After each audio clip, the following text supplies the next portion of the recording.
a victim, every show. Mysteries rise and truth unfolding. Ready, set, it's time to go. We sing it's time to go. Whistling clues, battering news, mixing stories, solving the lies. In this kitchen, secrets are broken. With a spark in our eyes.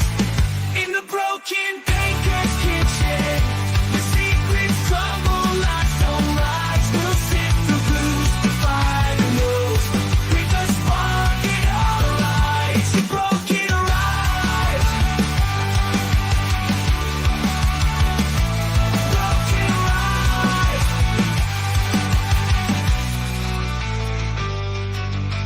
Welcome to the Broken Baker. Get ready. Let's go.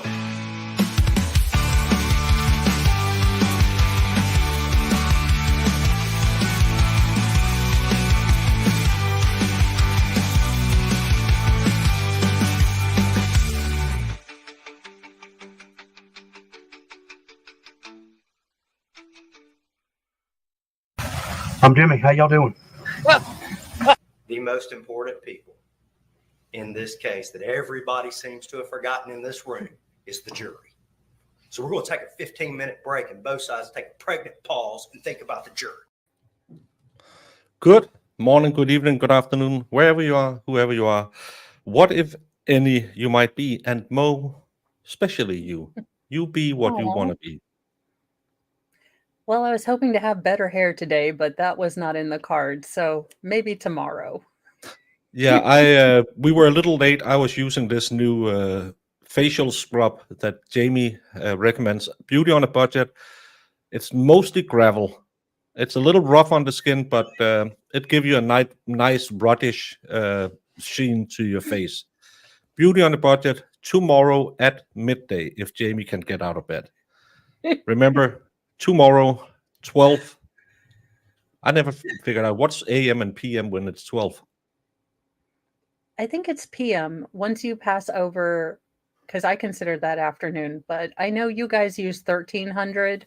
So, Well, you know, that's 1200. always, 1200. oh, well, you It's know, I don't know 24 math and as a 12, woman. or 0000 and 12. As a woman, I just wait for my husband to tell me what time it is. Well, it's always time And to just- say good or my morning and it's iPhone. toast.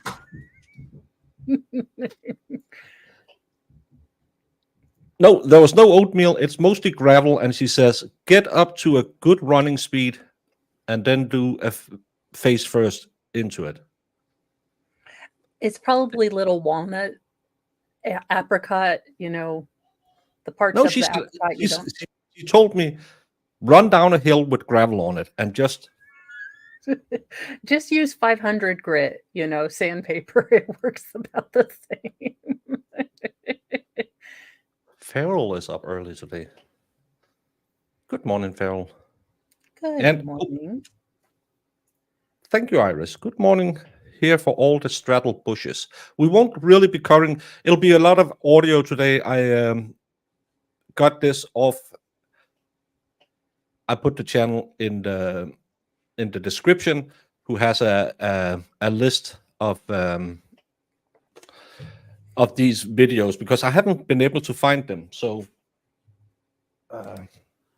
according to fair use, blah, blah, blah, blah, blah, we will comment on it and change it. 12 p.m. is noon and 12 a.m. is midnight. Why not just do the normal thing and say it's 0 o'clock and 12 o'clock? You will thank me later, Americans. Yeah, probably, but you know how we don't like to learn new things. That's why we created our own stuff. And thank you for being a member for 11 months, Christine. I hope you are doing well and having a good Monday. And you, where did that go? You got a new membership. Swifty became a new member on your channel. Yes, thank you for joining the Church of Mo. We have dark chocolate, dark humor, and maladaptive coping mechanisms, but they are funny. And the only thing we don't allow are those little plastic recorder things, because after you've heard Hot Cross Buns in studio, surround sound, Look, if you guys have to Noriega me out of my room one day, just start playing a bunch of recorders. That's all I'm saying. Well, it's not military time. It's the rest of the world time. It's just Americans who sit there and say, well, it's 1/3 inch of an hour. Doesn't make sense. Thank you, Tammy. And thank you for the advice on the whole diamond. So we picked out a new project and I'm going to be trying, these are diamond bead thingies that you stick on a canvas, diamond painting. And I am realizing now that I have all of the coordination of Sarah Boone trying to get over the Mad Dog 2020 DTs. And yeah, she gave me an idea of how to pick up spills, diamond dots or whatever. These are not aqua dots, I swear. Yeah, of course you use military time because it puts the day into 24 hours instead of 12 that you have to repeat and keep track of. And I'm just saying it before Zach says this in chat. What's next with Jasling? Well, I mean, not on this particular channel, but I do have an OnlyFans just to irritate my mother. Yeah. Yeah. Good evening, Kim. And thank you. I won't mention the name because I can't remember the name if they use their name in my chat or they use a handle. But thank you so much from the person who got the little bird nest of Lego I gave away from my giveaway. It has arrived. I need to do better on packaging because it looks like it's been dinged up a little bit.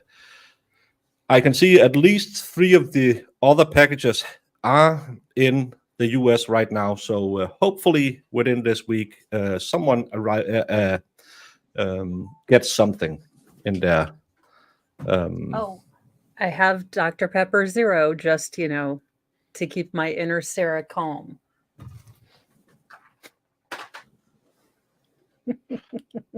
Everyone should have Dr. Pepper. In Denmark, it's more than $1 for one of the small cans because it's special import. That is discrimination. It's one of the best things we've created along with White Castles. I never tried White Castle. I should try that next time I get over there.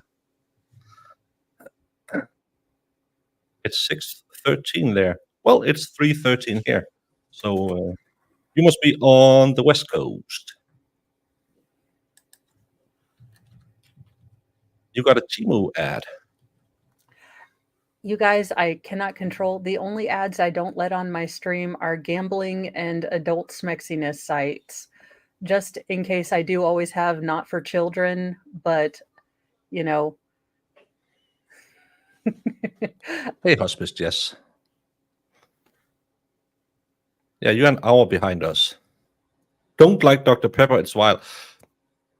Girl. I have Dr. Pepper Cherry, Dr. Pepper Regular, Dr. Pepper Light in my cupboard right now. So today is jury selection. Yes, today is jury selection, but jury selection, as always, will not be shown. So we have gone out of our way to give you a little more boon. I have I've taken a list of things I haven't shown before. The first one is the 911 dispatch call. I think we've heard part of that before. Car interview, that's when they interview her the first day in the car before the one that they said, oh, we should toss out that interrogation.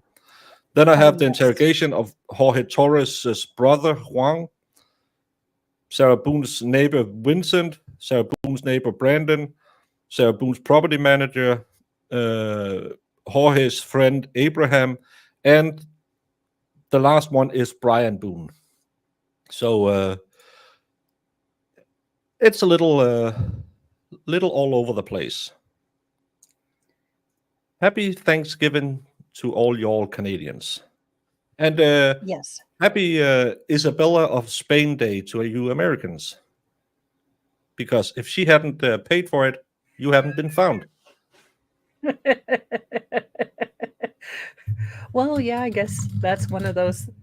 You know what? That may be a way that we can still celebrate Columbus Day. We'll just, say it was a queen's fault. So, women power. Yeah. I like it. If it wasn't for Queen Elizabeth of Isabella of Spain, we wouldn't have syphilis. Well, you get some good, you get some bad. Facts of life. Hey, Silver. And to all of you who know history, happy Leif Erikson Day, because of course it was the Vikings who found America first. Well, yeah, but that doesn't make the, South Park less funny because the Simpsons did it first. Of course. You haven't had your birthday. Is it your birthday today, Pernilla? Happy birthday, Pernilla. Sadly, you live in Sweden, Pernilla. In Sweden, they don't have birthdays because they all spawn from Hölle. Oh my goodness. What is the location of your emergency? 4748 France Court, apartment 3. 4748. What's the street name? France, FRANTD. And the apartment number? What? That's not France. I'm Well, dyslexic. I couldn't get that to be France. as we say on my channel, blessed be the closed captions, for them or from them all shenanigans flow. So it was supposed to be a Z, but it sounds like D. Well, it's the same. Number? 3. Is this a police or medical? My boyfriend is dead. It's just so disheartening, so touching to hear how she's distraught about finding her boyfriend dead. You can feel the raw emotion that she's really fighting for his life and is sad that he's gone. No, I'm a man. I don't understand feelings. Does it sound like she just found her boyfriend dead? And I know not everyone shows the same emotion, but no. What I will say is I can get very just kind of, this needs to be done, this needs to be done, this needs to be done. But I think even I would choke up and say, like, okay, my boyfriend, I found him dead. I need to know what to do next. But yeah, she sounds like, again, she got up at the crack of noon to go check on her boyfriend who she hadn't seen, since the night before. So I'm going to have to say inauthentic and terrible acting. And Brian had called her 3 times before she got up at the crack of noon. Well, yes, we get to that in the other interview. Well, of course he did. Yes, on the line for the fire department. You will not hang up.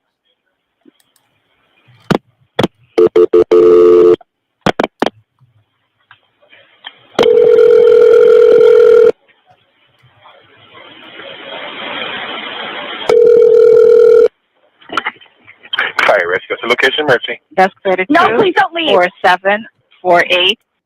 That's Brian she yells at. No, please don't leave. Again, he's the smartest guy in all of this because he didn't go into the house when she asked, can you come in? Nope, I'm just staying outside. No, she didn't hang up. It's because they sent it over to the fire department. France Lane, apartment 3. France Court. France Court. Yes. Okay, is this near Mackenzie Drive? I don't know where that is. Okay, fine, okay. It's Hillwood Park Apartments. Okay, 4748 France, correct? Correct. All right, correct. Now tell me exactly what happened there. My boyfriend and I were playing last night, and I put him in his case, and we were playing. Did you hear that one? Well, I was trying to I was agreeing with Kim that you could definitely tell her she was more panicky that Brian was going to leave than her just dropping that, like, yeah, he's dead. I don't know what happened. So it's really very strange. And she said, "Oh, that's a slip. I put him in the suitcase." Yeah, She that's the one I wanted. That I put him in a suitcase. And again, this is going to be played in court. Yeah, again, if you are trying to put this out as if she was as smart as she claims she is, she would have been very guarded on what she said in everything. She would have, regardless of him being beyond help, would have put the phone down and taken extra special care to sound like she was doing CPR.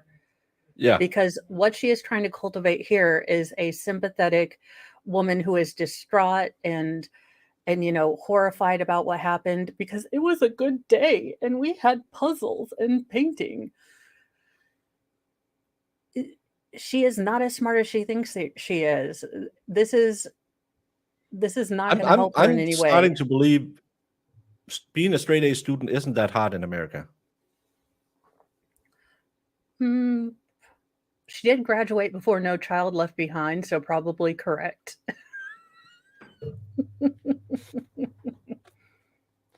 And Sammy spills the tea. Hey, Baker and Mo. Glad you're here. Also, Dr. Pepper is the best next to Vanilla Coke. Vanilla Coke is actually quite good.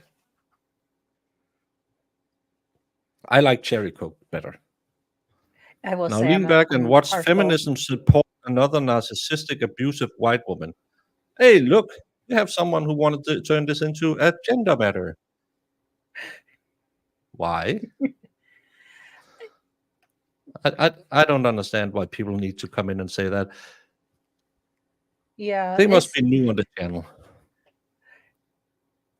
I will say the only reason that gender comes into this is that normally you would not have a person who has an ex-spouse who is, by all, when you see him on the body cam, he is taller, he is bigger, but he's generally not the type that you would see as a victim of DV.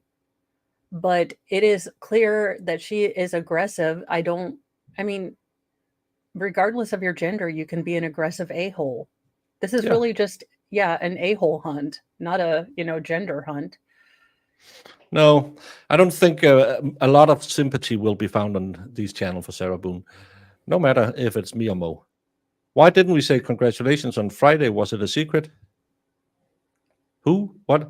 On Friday? If it's the Sarah Boone 47th birthday, wasn't that on Thursday? I made a song for her about her being good at swinging a bat. But everyone remember, Sarah Boone just turned 47. You couldn't tell looking at this face. She doesn't look a day over Methuselah, so way to go, Hey, ma'am.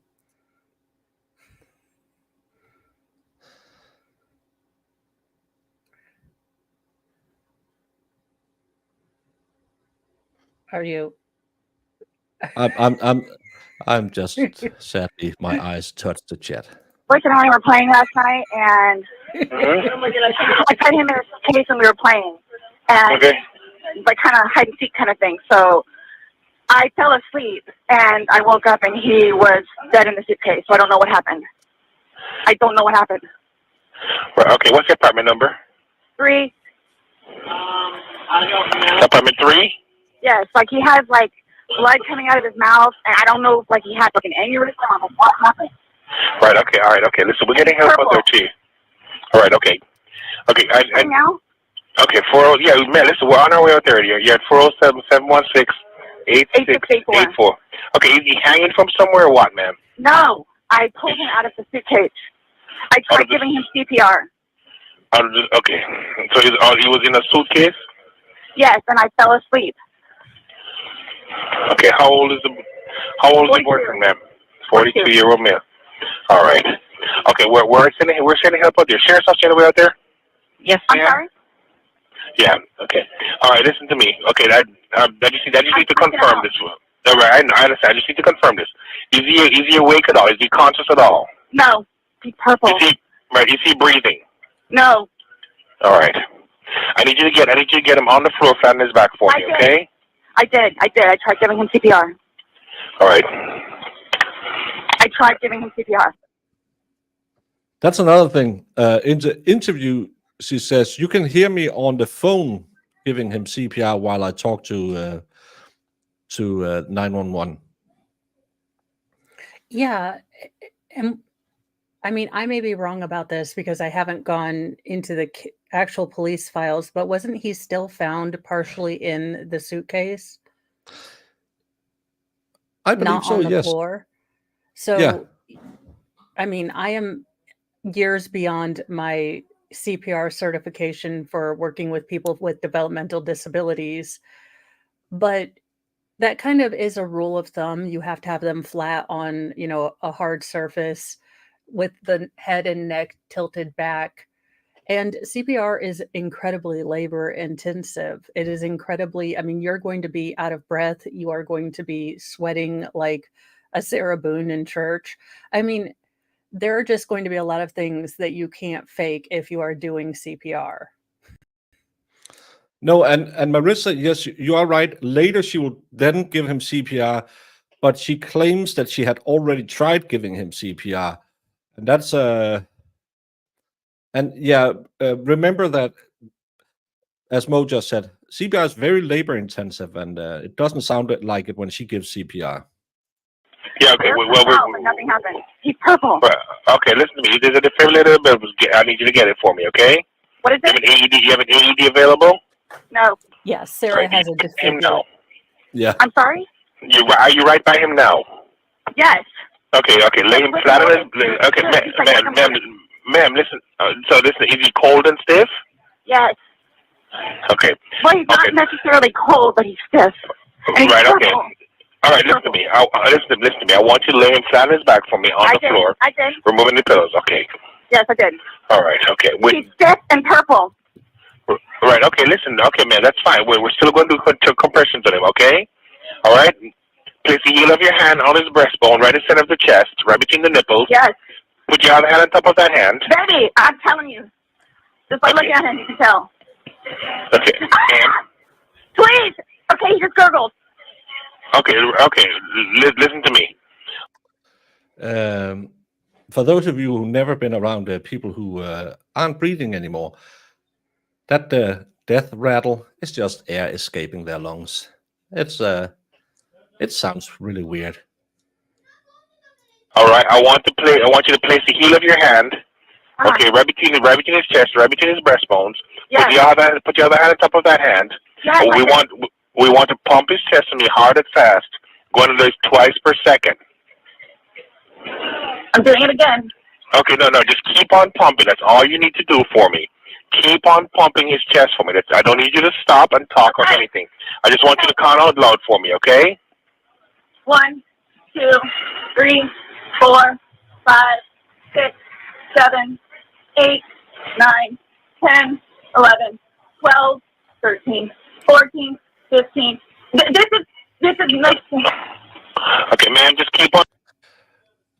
And remember, at this moment, she's so probably still drunk because she claims she didn't drink anymore that day, but she was still hungover the next day. So she's probably very, very, very drunk at this moment still.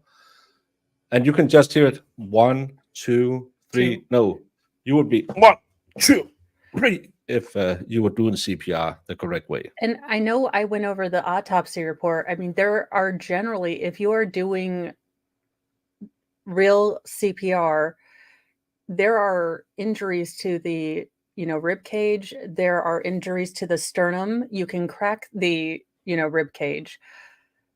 None of those injuries were present on Jorge. I don't know if or they George. still teach this, but when I was taught CPR back in the day, we were told you find the sternum and you go 3 fingers up, and the first one is a big punch to try and break the cartilage or whatever it is between, so you can compress because the ribs actually tries to protect your heart from being pumped. So we were told to give it a big old whammy, hopefully breaking the bones, because you would rather have a broken bone than a broken heart. I wasn't given the whammy advice, but I was told that, you have to be forceful, you might hear pops, don't let that distract you from the job at hand, which is keeping this heart going. Yeah, it's better to heal a broken rib than not heal anything. Pumping his chest. That's all you need to do for me, okay? Yes. Come on, please. Hurry up. Okay, ma'am. They're driving here as fast as they can. Okay, don't stop to say hurry up. Just keep on pumping and counting. I'm still doing it while I'm talking to you, okay? Okay. Still doing it. All right, just continue pumping his chest. Count on a second count with you. 1, 2, 3, 4, 5, 6, 7, 8.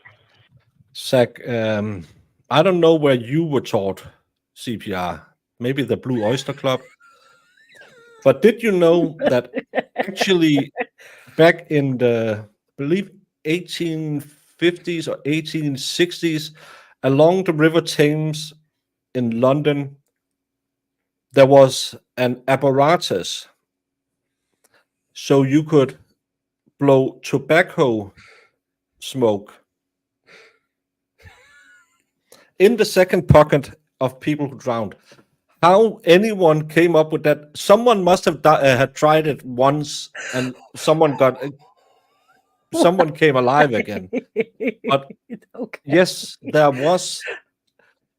So you could blow tobacco smoke up the behind of people because someone must have tried it. Someone woke up and they thought, well, that's the best way of getting people back to life.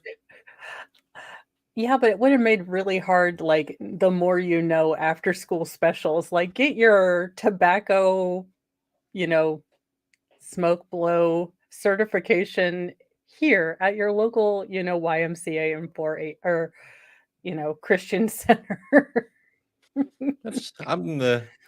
This is an educational channel as well, just to keep the fair use. So I'm changing the content. 9, 10, 11, 12, 13, 14, 15, For being drunk, she's got all her numbers in the right order. 18, 19, 20, 21, 22, 23, 24, 25, 26, 27, 28, 29, 30, 31, 32. Please hurry. Okay, man, they're getting here as fast as they can, okay? He's stiff and he's purple. Okay. Keep pumping his chest for me, ma'am. I'm still doing it, okay? Thank you, Kickboxing. Still doing it. Oh. Just don't make me count. Right, okay, that's fine. You did a good job. Just keep on doing it for me. That's all right. They're getting there as fast as they can, along with the sheriff's office also, okay? Please. There's something wrong. Someone fix it. 1, We were playing hide 2, and seek. 3, 4. 1, 2, 3, 4. 1, 2, 3, 4. Keep on pumping for me, ma'am. I'm doing it. I'm doing it. Believe me, I'm doing it, okay? We were playing hide You and just seek. said I'm not doing it. Okay. All right, I understand. All right, just keep on pumping for me, okay? Okay. Please hurry. This Right, is okay. horrible. This is horrific. What happened? Like, what happened?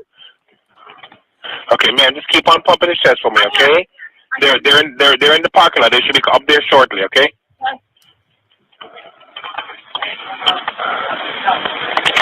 I'm still doing it, okay? All right, okay, good.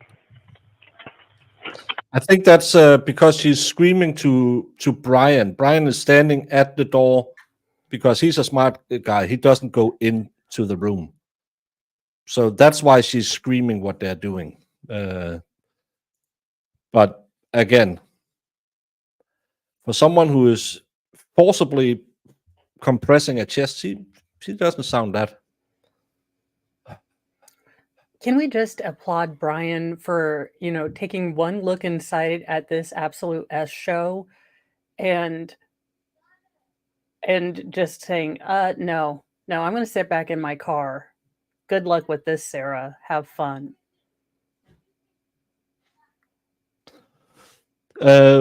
Because there was no planning. It was just a situation arose and she used that situation. So there's malice, but there's not forethought. I think that's the difference. Jess will correct me if I'm wrong. And you found him in a suitcase, you said? Yes. We were playing hide and seek last night. I fell asleep. I think they're here. Right, just keep on pumping the shit until they take over, okay? I am. Okay.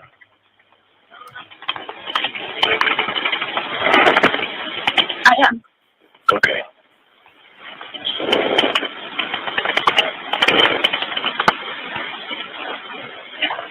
I am. Okay. No, you're not. Open. Come in. Can I stop pumping now? Let them take over for you, okay? When was the last time anybody saw him? Last night. Okay. We were playing hide and seek. He hit another. Okay. Yeah. Okay. Yeah. Unfortunately, he's been down too long. There's nothing we can record now. Hello, ma'am. And so we're there, obviously. All right. Yeah, no, my boyfriend. Is your boyfriend? Okay. Does he have any kind of metaphors? No. No, not that I know of.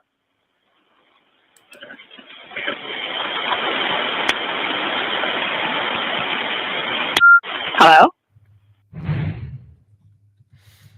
Melody is the channel who have it. Please show them some love. And Volstom needs some new luggage. It's because Volstom is no longer a Vols fan. He is now a fan of the Ohio State. Go Treehawkers. Oh. He listened to Jamie because apparently the Tennessee isn't playing that well. So he was looking for a new team, and Jamie said, only one team for me. Go Treehawkers. Uh-huh. No, nope. No, she doesn't sound like that at all. Yes.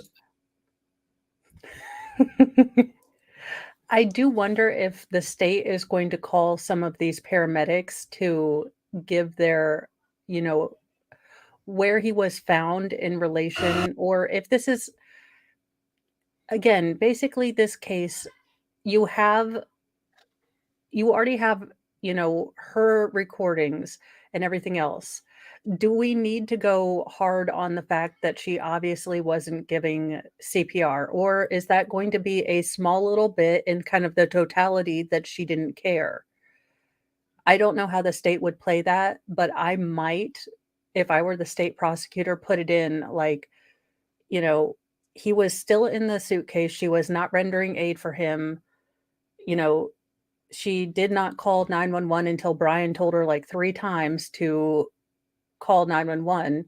So I think that could go into maliciousness, but I'm not a lawyer. No, I think if I was them, we see it too many times that they overcomplicate cases because we want everything in. But I would probably, you need the 911 operator to get this call in, gonna play that. And then you're gonna ask, in your opinion as a professional with this amount, does it sound like she's doing chest compressions? Objection, speculation. No, I was asking because of his professional, her professional opinion.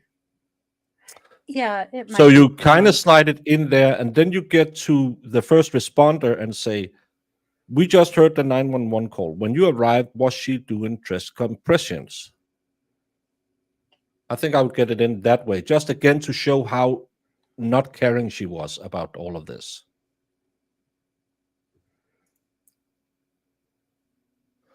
Baseball bat is something to do with, yeah, maybe.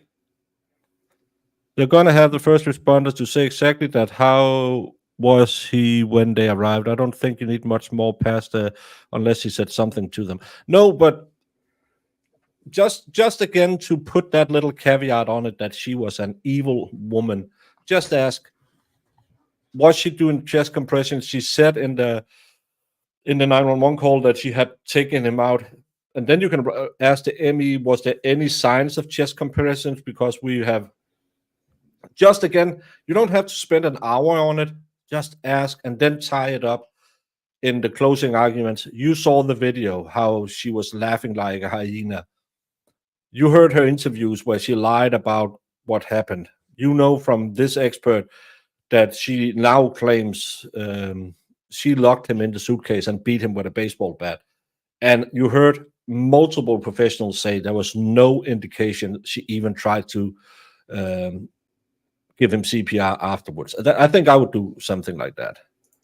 They should ask the ex about the compressions. That's a good one, Peter. Yeah, they should. He was outside. But have we thought that she's going to use her tiny little baby voice?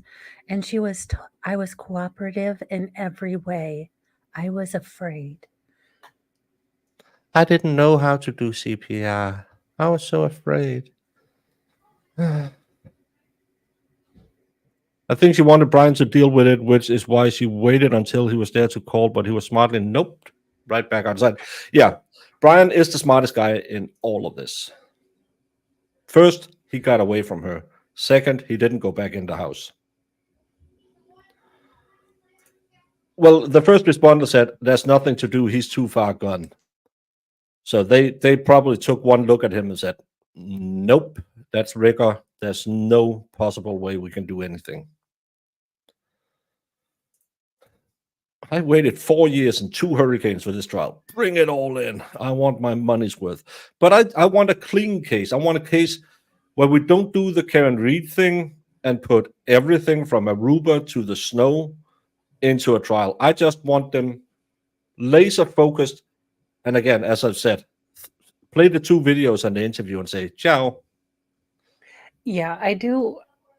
I think it's going to be really interesting to see how the motions drop today or possibly tomorrow, but I'm hoping today, because I think the state going in and asking that no evidence of Georgia's past, DV involvement with her, unless she is able to come up with a working, incoherent theory of battered spouse syndrome is very good. I don't think that this is a defense that she is going to be able to use. And I don't think it's valid, having read all the motions and looking at all the rules in my non-legal professional. I mean, you cannot accidentally self-defense someone to teach them a lesson.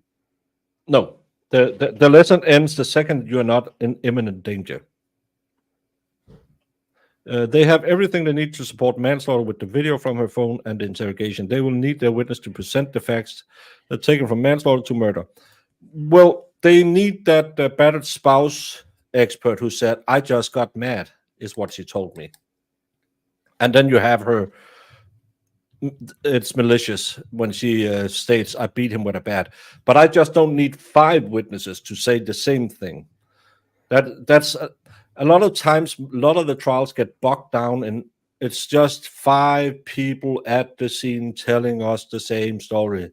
That's why I kind of like the Quinton Nixon trial. They had 4 crackheads, meth, fancy people, talking about something. No one understood that. But all the professional witnesses were really short and to the point. Hey, Nigel. Well, the next one will be the car interview with Boone. It is February 24th, 2020. The time now is approximately 16:57 hours. This is in reference to That's 4:57 to you Yanks. the Orange County case number 20-017904. I'm currently located in my unmarked vehicle out in front of 4748 France Lane, apartment number 3 in Winter Park, at the Tealwood Park Apartments. And also in the car with me is my partner, Detective Scott Lowen. And In the front seat is, can you state your name, ma'am? Sarah Boone, Okay, and your birthday? 10/10/77. Okay. So, Sarah, I know you have talked to some deputies. I know we have. She's 6 days older than my ex-wife, and even though I don't, my ex-wife looks better than this at her age. Well, Had a very see? brief conversation just to reiterate what you told that deputy. But like I was explaining, I would like to get a more further understanding of what happened last night and ask you more detailed questions. I am going to read you your rights, but it's just because that's how we do things. Okay. So you do have the right to remain silent. Okay. Do you understand that? Yes. Okay. Anything you say may be used against you in court. You have the right to talk to a lawyer before and during questioning without charge. If you cannot afford a lawyer and want one can be provided for you before questioning without charge. Has anyone threatened you or promised you anything to get you to talk to me? No. Do you understand what I just read you? Yes. Okay. So last night you said that you and your boyfriend George were here at your residence and didn't really leave Howdy. that day. You said that he went to the store to buy cigarettes. Yes. What time was that around?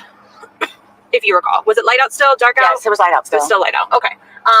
But he's the only person that left and he came back, Yes. I'm assuming? Okay. It's right down the street. It's down the street. Okay. And tell me what you guys were doing next. Like what was happening? No, she didn't say she was sitting in the front seat. She was saying she was sitting in her unmarked car. With her in the car was her partner and Sarah Boone. We had a bottle of wine. We painted, we drew, we did puzzles. Mo, Yes. you are my relationship expert because I couldn't land in a relationship if I had money. How many times a week, on average, do you look at Mr. Mo and say, puzzles? And he says, paintings? Maybe a little hide and seek? Well, I mean, we have talked about getting into Legos together, like, well, basically me reading the instructions and putting things together backwards and then him fixing it. But no. Like all married couples, we kind of, we have our thing. We sit down, we watch, Bobby Flay because he doesn't like any of my true crime stuff and I don't like any of his movie choices. So that's what we do. We also have 6 children, so it's not like we're ever alone and puzzles would be destroyed. Yeah, and Mr. Mo doesn't trust me with paint. I'm a terrible, wall painter. I do all the drips and the drops, and so I am not allowed to paint. I'm just, she's talking about it like it's, well, who doesn't spend Saturday, Friday, Sunday night like that with a bottle of wine and puzzles? It's, I mean, I guess I'd have to look at it if I didn't have children and I knew the puzzle would stay where it was, like we had a puzzle table. But I'm really bad at puzzles sober, so I can't imagine that having wine, we'd be on the same 50-piece puzzle for years.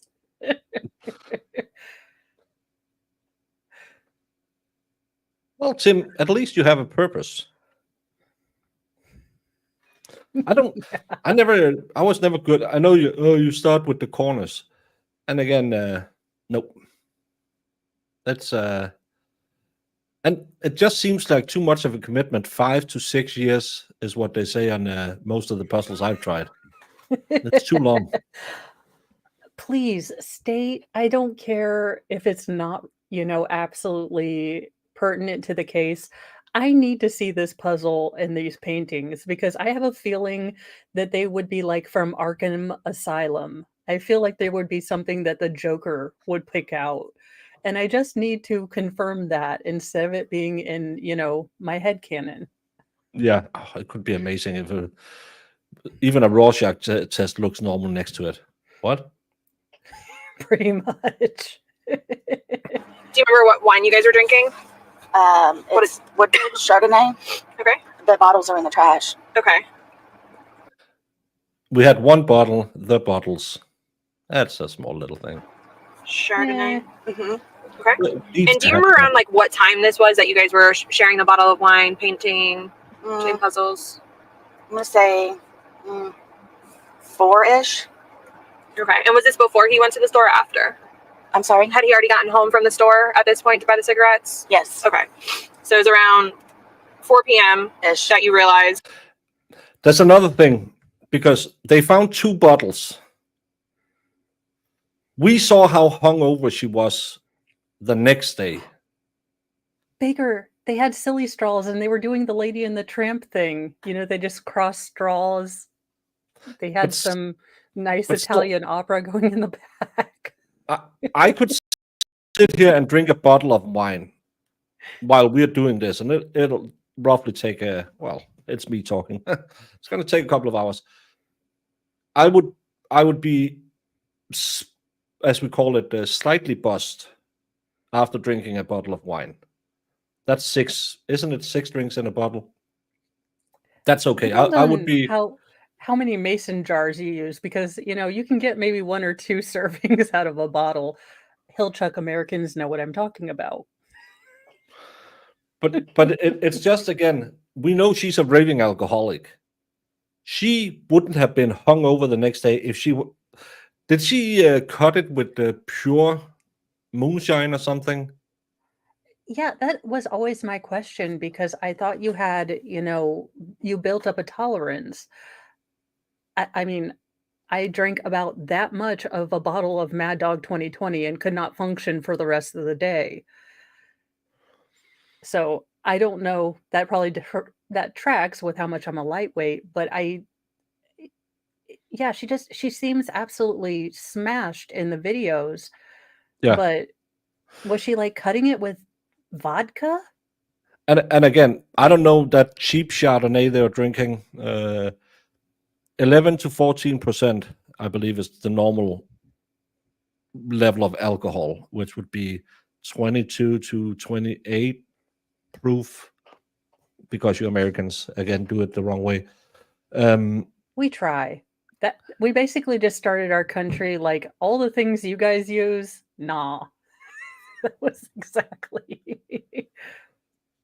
Yeah, and again, they must have had more than 2 bottles if she's that drunk the next day. Again, it's probably more likely that how many in chat when it's Saturday and Hobby's home are sharing a bottle of wine with him. Remember, these are 2 professional drinkers. They are both alcoholics. A full bottle of wine wouldn't touch them as much as you sharing a bottle of wine with your husband. But all of you have shared a bottle of wine with your husband and had you could be it could be a fun time bust, if you understand what I mean. Giggity, giggity, giggity. But you wouldn't be throwing your words as she does. She must have been mainlining vodka or something next to it. Yeah, I don't know how you would make a mixed drink out of those 2, but I'm not really. Sarah Boone is not my mixologist of choice. I don't know. It's just, yeah, she used wine as the mixer for her vodka. Hospice Jess. That's how we got 5 of the 6 kiddos. No wine, no boyfriend, or no husband. Well, I have neither of them either. Well, I have wine, but again, bottle of wine is normal to have with food in the weekend for many couples, and you might open a second one too, but you don't get particularly drunk. No, you would be fun time drunk. You would maybe agree that yeah, let's watch. You could maybe even persuade her to watch Cobra with you, which every woman should be doing. It's a great movie. Hey, Amanda. Sorry. And you guys were doing Puzzles and art, okay. listening to music, enjoying each other's company. And all downstairs, upstairs? Where did you guys downstairs? Okay. We usually sit on the back porch because we smoke. You're not allowed to smoke inside, so. Okay. And who was here last night? Was it just the two of you? Mm-hmm. Yep. Okay. No one ever came over at any point? No. No? Okay. We called his daughters on FaceTime. Okay. We were just literally just enjoying one another's company. Okay. And you guys share the phone that you have, Yes. correct? Okay. Katie Russo via Jess has shared on Twit. Here are some questions potential jurors will be asked. Has anyone seen any videos about a man in a suitcase? Has anyone commented on social media about any videos of a man in a suitcase? Has anyone seen a video of Miss Boone being interrogated by police? Has anyone commented on social media about Miss Boone being interrogated by police? Has anyone seen body-worn camera videos of Miss Boone speaking to police? So they're going to have to tap the Amish community? They can tap Iris, Giggity, because as she is practically a saint. She says, I don't know much about drinking as I'm practically a saint, but I think it'll take more than a bottle of, to be drunk next. Oh, one of my lights fell down. Yeah, I don't buy that we had one bottle each. Because, again. And like Sarah would share her booze with him. I mean, this is giving her kindness points that we know she doesn't have. No, it's for her. Are they picking the Delphi? I don't know anything about the Delphi case, so I can't help you with Yes, that. the Delphi case, they are doing jury selection today. I am following Andrea Burkhart on the Twitwats because it is extremely locked down. Even, national media is having a hard time getting access to this trial case. And there's only going to be 0 to possibly 3 different, chairs for just the regular public or any sort of person to try to get in. So hopefully I will be able to do updates. I would definitely,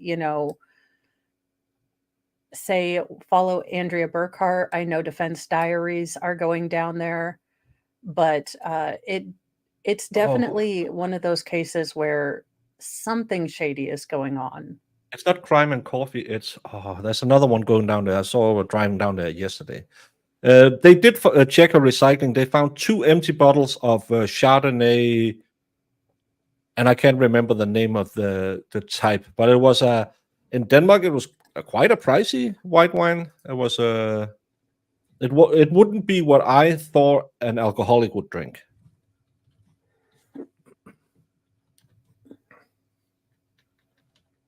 No court today in Orlando. It's holiday, Columbus Day. No, they are seating the jury today in wherever this is. Who's on transparency? Yes, she is going down there too. And Lawyer Lee is there. There's a lot of people down there. But again, the big problem will be that all of them will have to fight for very, very few seats in the House because as I am now officially a media company, you could say you are there on my behalf, but then you'll have to fight with all the other news organizations. I just want to know about that Odinism and sit here and laugh my ace off because it has nothing to do. The Odinism I read about is made by a very racist old Danish lady in Florida who totally bastardized it's called Asa belief in the Scandinavian countries because there were 2 types of God, the Asa and the Vana, and that's why it's called Asa because Odin was an Asa. So we don't call it Odinism because he's the head god, but everyone is just as important because you pray for them to them for specific things. If you want love, you pray to fire. If you want luck in battle, you pray to Tyr. You don't only pray to Odin. So, but it's a crazy old Danish lady in Florida who made that religion. Right, and the phone's located in there, I think, in the kitchen area. Yeah. Okay. So tell me what happens next. You're painting. You guys are doing this puzzle together. You obviously finished the bottle of wine. Yes. Did you have 1 or 2 bottles of wine? Well, we had one previously that was maybe not even half full. Okay. But then, So you finished that one and then you had the full one. yes. Okay. And sorry, what was the question? Just what'd you guys do next after the bottle of wine? Like after you guys finished the wine? We had the bottle of wine while we were doing our arts and crafts. Mm-hmm. And from there, we were puzzled out, we were painted out. Mm-hmm. So being silly, let's play hide and seek, which we have played before. Like, I don't know if you've opened the door on the top. And all of this goes straight against her battered spouse defense. Just if anyone missed that part of it. She claims battered spouse, and she had to do it because she was so afraid of him. But she just said, we were having such a wonderful time. I just can't be open-minded with this one. In the video is disturbing. I can't but buy the fear when in video 1 her shoes are nicely next to her, and video 2 one is under the suitcase. No, and if you go over to the channel I got the videos from, the suitcase videos are there. I don't like to play them. That's just not me. I don't.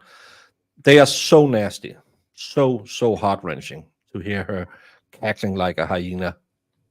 Well, that and it completely. I mean, if it's half done, you can't do anything. It's just going to be a little. It's just going to be less. What are you baking? Maybe we can fix it with making it into something else. The problem is it's just going to be 1/3 as tall as it should be. You can still. What are you baking? We'll figure it out. I was about to say, add frosting. No one will care. Yeah, frosting and sprinkles saves everything. Like, he and I have hidden in there before, like just having fun and enjoying each other's company. Okay. So, I mean, that's literally all it was. And then the suitcase is downstairs because I was telling you we were getting ready to do donations. Mm-hmm. And because it's not a very good suitcase, what was the question? I'm sorry. You were just explaining to me. She's so drunk she can't. Conspiracy theory. Did she spike her Dr. Pepper, and that's why she wanted it from the counter? Yeah, my guess is it had some hair of the dog in it. Yeah, I'm betting you that's why she was so desperate to get her Dr. Pepper, is because she's one of those who will substitute whatever she drinks from it with a new shot of vodka. Chocolate banana cake pan is too small. No, the pan is too.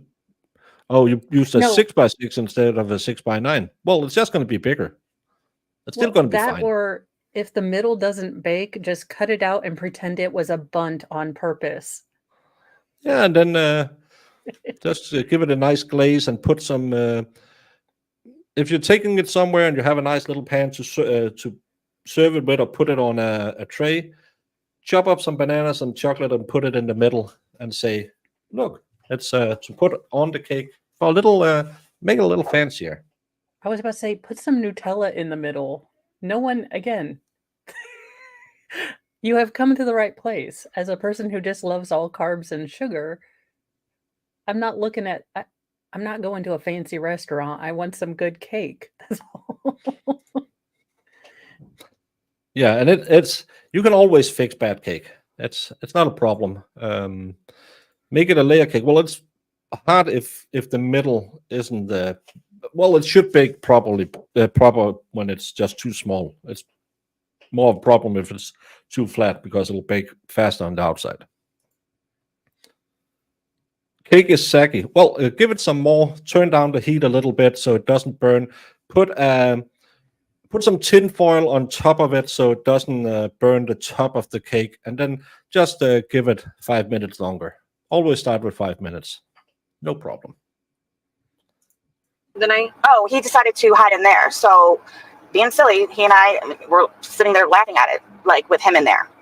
And then, so I didn't zip it up all the way, but I mean enough to where his little fingers were out there and whatever, but still having a good time and whatever.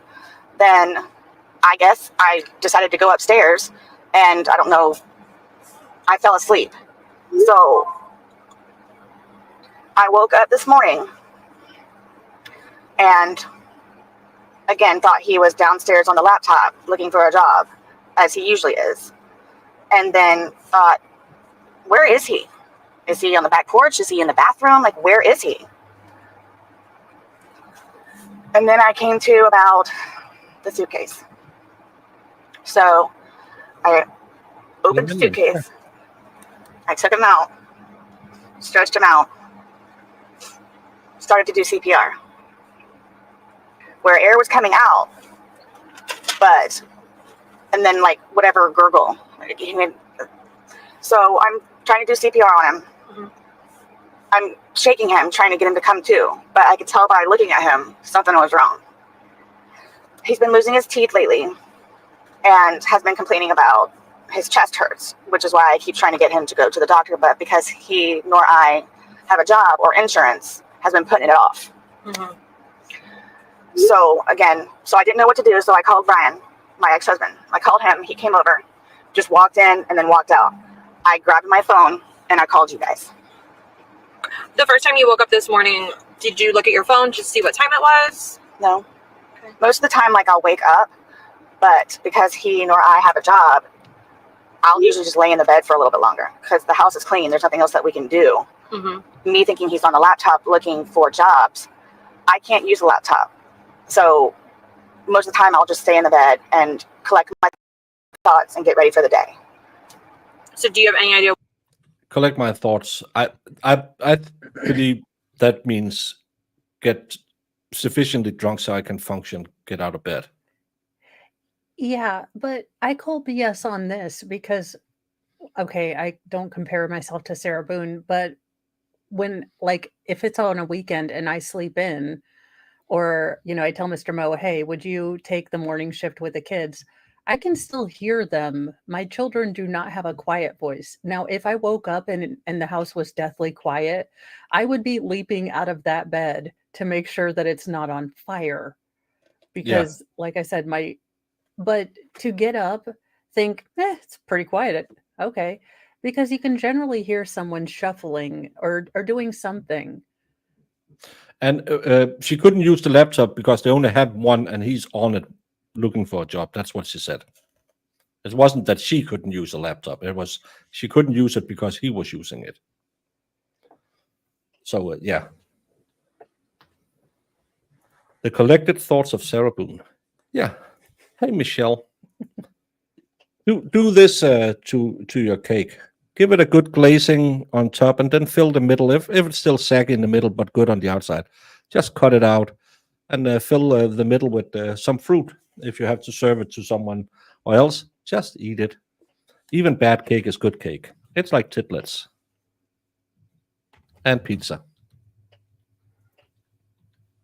What time you woke up that first time? What time it may have been?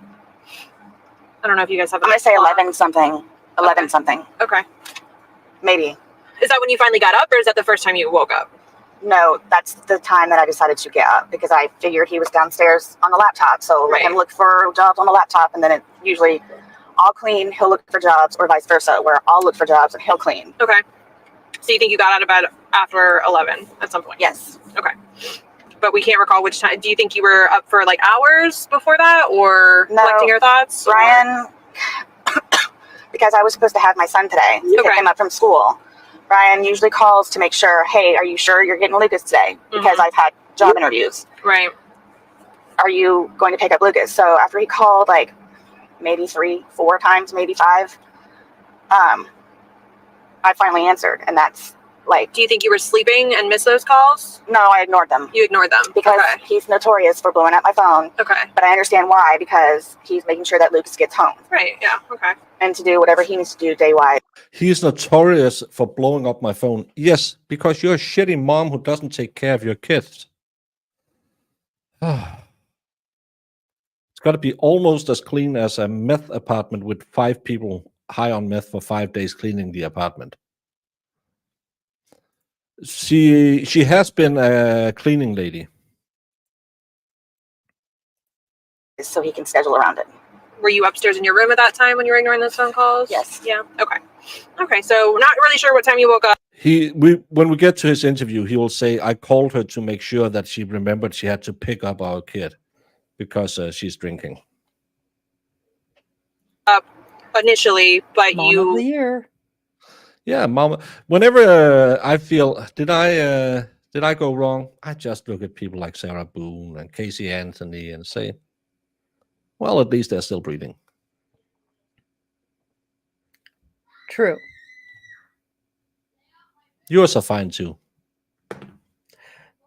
Yeah, if you guys heard that scream, that was just the youngest Farrell's defense thing to being in a room where he wasn't supposed to be. I love that kid. We're upstairs collecting your thoughts. You figured he was on the laptop downstairs, so you were just getting ready for your day. Yes. You finally got out of bed at sometime after 11 a.m. Mm-hmm. and had gone downstairs. Yes. Okay. Looking for him and couldn't find him. Looked outside, couldn't find him anywhere. He wasn't in the bathroom. I was thinking maybe he's in the bathroom. But then I came to. And then you called Brian. I came to. Mo, you used to be a smoker like me, right? Actually, I am the only 39-year-old that decided to start smoking just so I could get, everyone's comments. What can I say? But yeah, no. You haven't been a smoker? No, not all my life. I didn't start till I was 20 in the military. But how many of you people out there who used to smoke remember the first thing you did after you had your pee in the morning? It was to light up. It wasn't to go on your phone and relax for 20 minutes and just, I'm going to get the stretches in. No, you would go, have a pee, have a smoke. Because you haven't smoked since last night. That does seem like a morning routine. And you would think if she was I love George and I was building him into a person I could tolerate. You'd think that she'd know exactly his routine in the morning and you would, figure that out. So that and her use of the term "I came to." Yeah. So were you passed out? Did you wake up, at say the crack of 9 a.m., not hear anything, pass out again, and then, maybe got up at 11, fiddle farted with your phone till 12, and then decided to go look for him? It's just very weird. Yeah, and again, I'm just laying there and everything's fine, and I better go see because he's so quiet. Does he normally tap like Jamie on his keyboard? Since she could hear him from the bedroom. And again, as a pack-a-day smoker back in the good and olden times, when I woke up in the morning, I would get the sniffles if I didn't go have a cigarette. I could go have a cigarette, go back to bed and sleep some more, but I would go have the cigarette. It just, I don't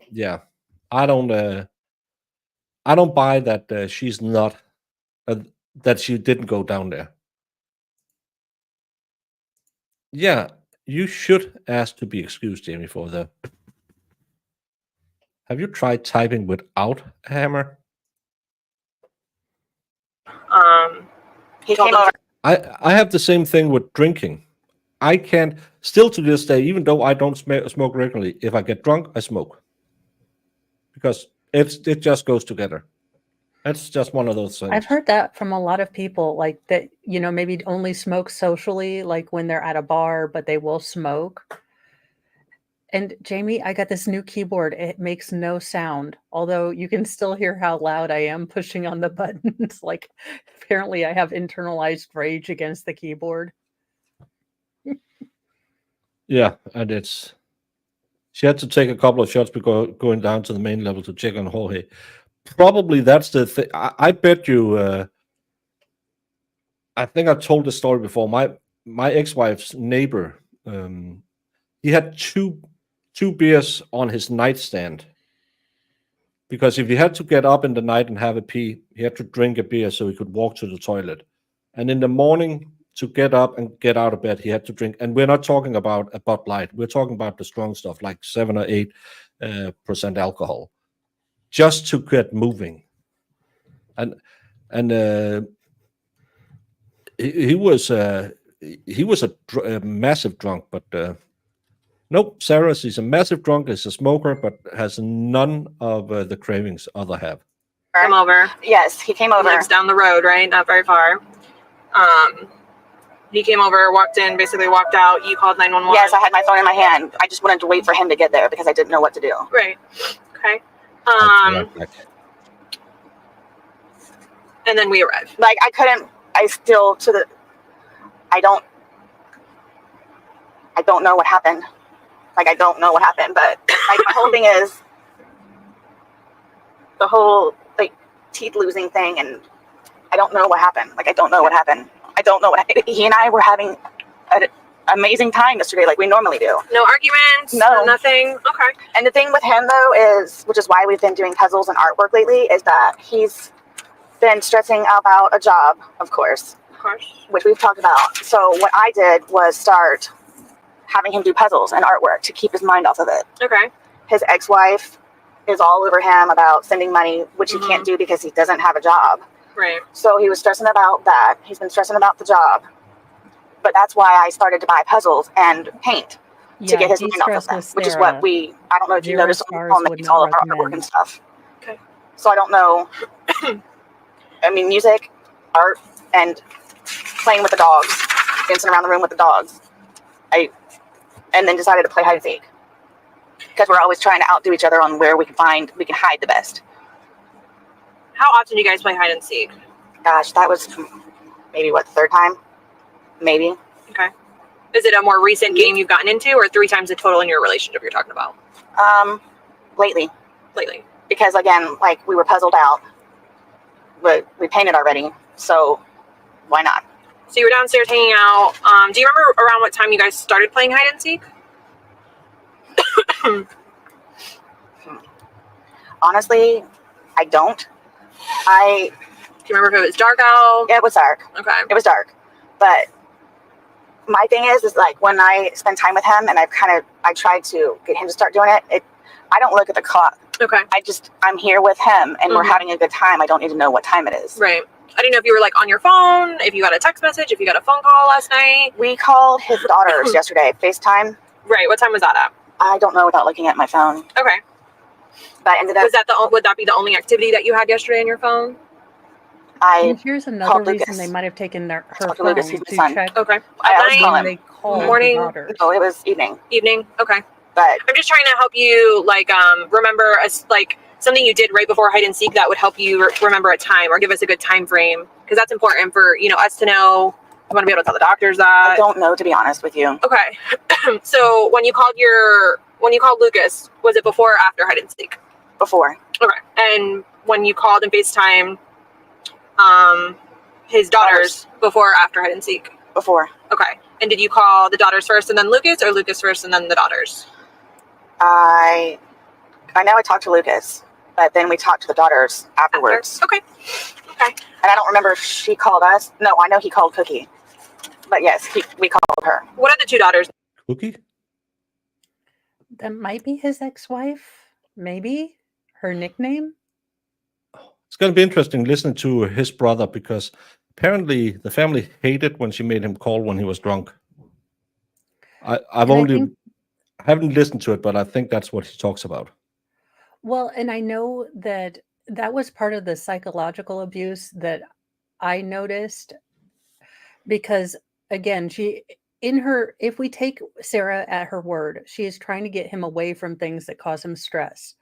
Yeah. But then she's going to have him be inebriated, call his daughter, who has already said that she doesn't want him calling when he's under the influence. So she already knows that she is setting him up for failure. So I'm sure she brought up everything in their past, then said, you should probably call your daughters now, tell them what a POS you are, how you treat don't have me. a job.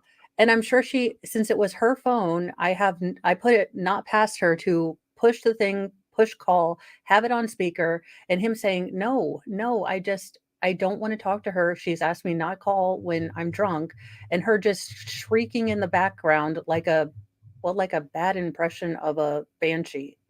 Yeah. Tell her how you treat women. Tell her. Yeah. Tell her how bad you are. Yeah, I can just see how horrible it would be. Names or just one? Did you say one He daughter? has 3 or 2? children. It's Anna, Cookie, what her real name is Destiny. And then he has a I'm sorry. Destiny? She's I'd much rather be named Cookie than Destiny. But Probably I'm a that's why. weirdo, so. That's probably why she's been called Cookie, because Destiny. We know. handicapped son, Georgie, Okay. Who did you call though yesterday? Who did he call? Cookie, And what is Cookie's real name? Destiny. Does she have his last name or something else? It's Torres. Because she remarried, but I don't know her last name. Okay. Okay, so you know it's dark out, but you're not really sure what time it is. You play hide and seek. How long do you guys play hide and seek before he decides to get into the suitcase? Oof. Wasn't Approximate. really. I hid upstairs in the shower, and then came downstairs because I was tired of hanging out in the shower.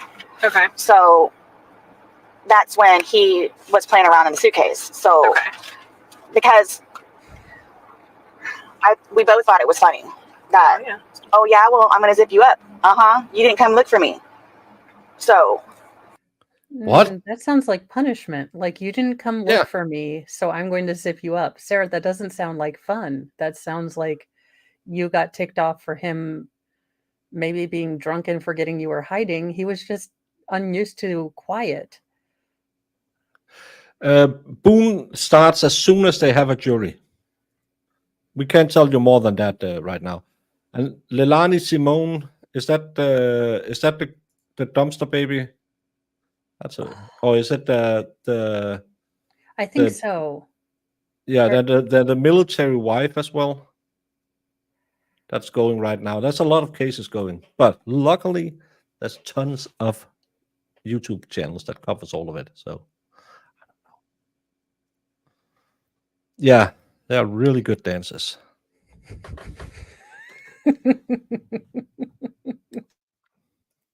I've heard. I've been told by a trustworthy source, Vegas Rick, that if a girl's name ends in an I, she probably is good at dancing.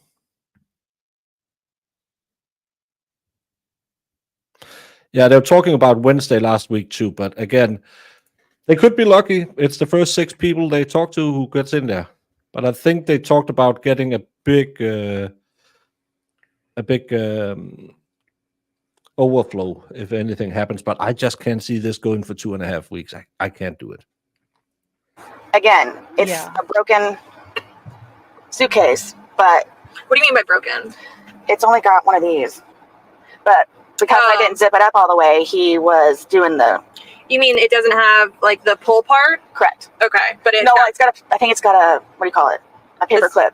Okay, so the zipper to it is missing, like the actual zipper that attaches to it to help you open and close is missing, but you think a paper clip was on it instead? I believe there's a paper clip on it because I know that the last That's time. what you used to like help assist you? Well, or you can just stick your fingers in there and you unzip could do it yourself, which is why I did not zip it up all the way. Okay. So how much did you zip it up? I mean, I don't really know. You said his fingers were able to stick out? Yeah, two fingers. Okay. Yeah, so I'm figuring he'll get it. Yep. He'll get it. Then I wanted to go upstairs and waited for him, and eventually I guess I fell asleep.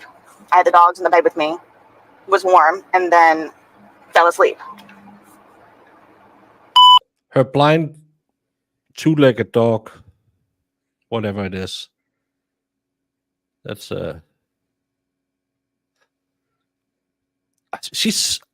I hate this. I'm sorry. I don't know you, Sarah Boone, but I hate you. I hate you so much.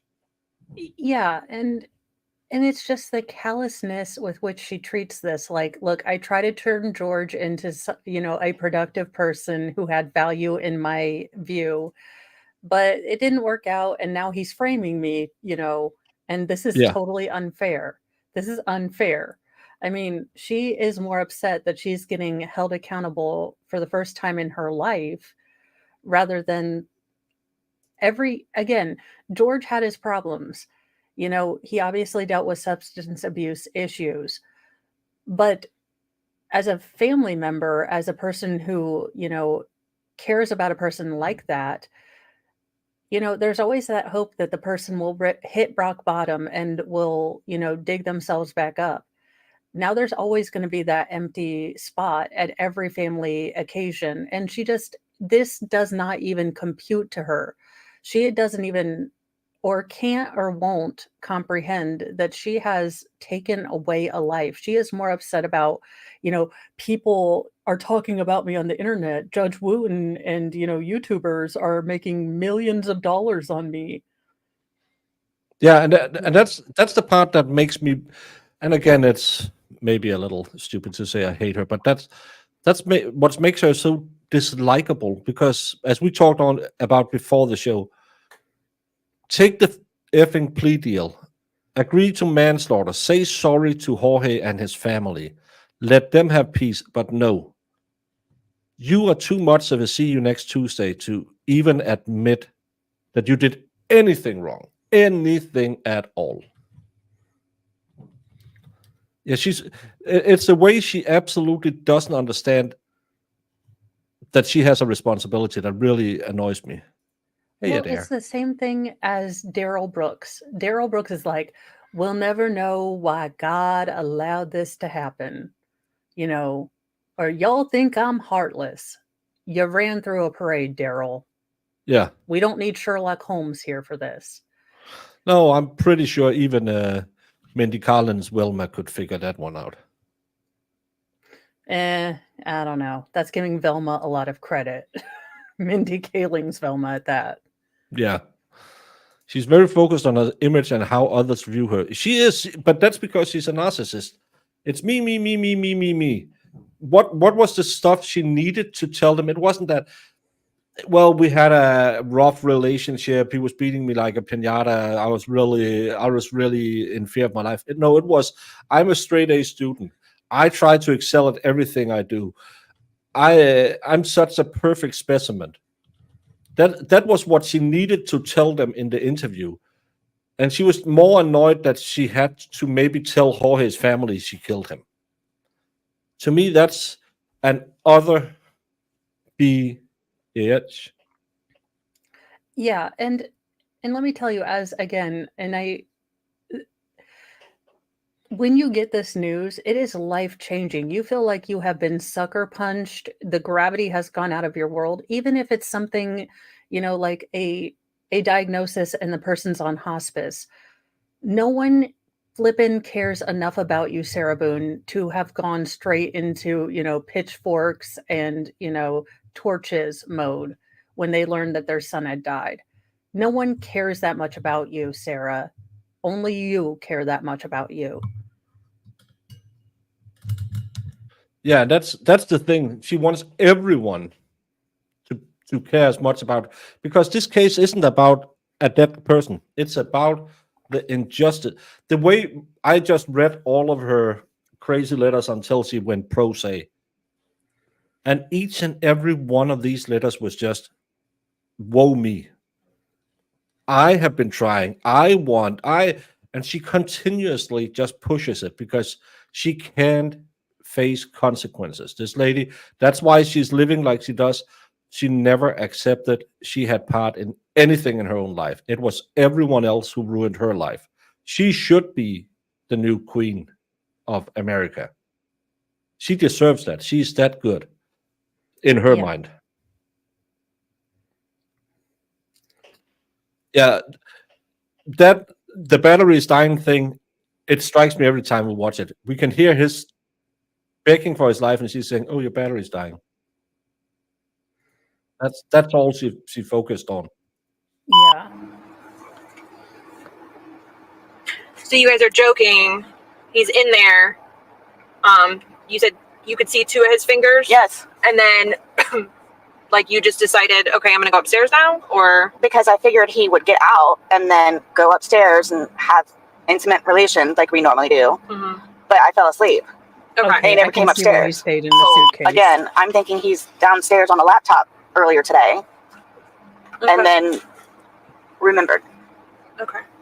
So is this something that do you guys play hide and seek before you have sexual intercourse, or do you guys just play hide and seek because you're bored and you're just trying to pass time and it's fun? We were again puzzled out. Can't paint anymore. Was it? Because I feel like Sarah, she's trying to give you an out. I have told you from the beginning of this case, had you said it was a smexy kinky thing, okay? People would be really weirded out by it. No one wants to sleep with you, Sarah. But instead of hide and seek, which is ludicrous, you could have said it was foreplay. He just likes being, in a tiny enclosed place. It makes sleeping with me seem less, horrifying. That's how we roll over here. Oh, he needs to be deprived of oxygen a little bit before he finds me attractive. That's a weird kink he has. I like to hear him plead for his life. He likes to be enclosed in small places, and then it, really gets those motors revving. Then we are upstairs like a couple of teenagers. With the two-legged blind dog and everything is just hunky-dory. Just what in God's name? This poor, Detective Great Hair, I applaud you, because the fact that you didn't laugh lying, like I would be rendered speechless. I would be laughing so hard, like the hiccup laughing you do, like I'm fine. No, I'm not. Just continue on without me.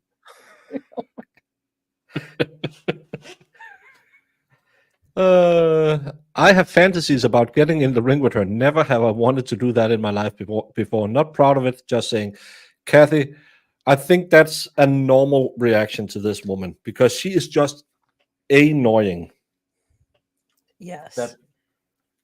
Again, because we have all met those types of women who never, ever did anything wrong in their life. And you're just sitting there and thinking, oh, man. And you're just thinking, oh, come on now. Can't you see it? It's the good old saying, if everyone you meet in a day is an a-hole, maybe it's a you problem. Yeah. But have you considered it's Sarah Boone, and she's never been terrible? She can't drink. She won't drink. She don't drink. It is a conundrum. He can fit two fingers out, and there's a paper clip on as a zipper. But yeah, he can get out of his own. I thought you were going somewhere else with the smexy thing and fit two fingers, but I'm just going to start the tape again.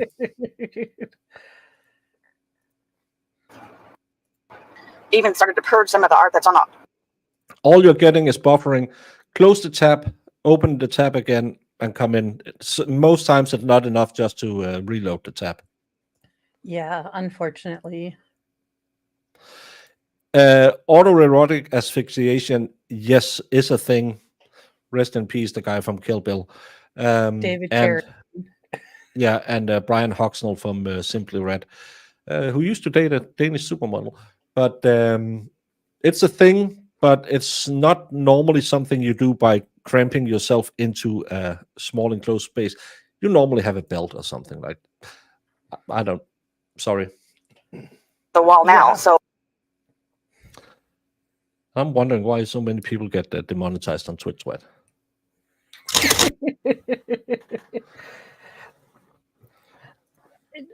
She is just insufferable. She is insufferable, and today's date is February. Detective. Yeah, and she's just, is this like a kink thing? No. Imagine. Yeah, I was like, maybe he was okay being left in the suitcase if that was how the night was going to end. Like, okay, after a light suitcasing, it's off to the bedroom. And he's like, no, you know what? Yes, the lead singer of INXS is Michael Hutnick. The guy who dated Helena Christensen, the Danish supermodel. Ooh. He Yeah. has a Danish supermodel. Why does he need a belt? Well, they had stopped dating at that point, and he was very Oh. depressed. So Oh, yeah, sad. yeah. He has to pay. She has to be paying for protection. Maybe that's Pena is a protection.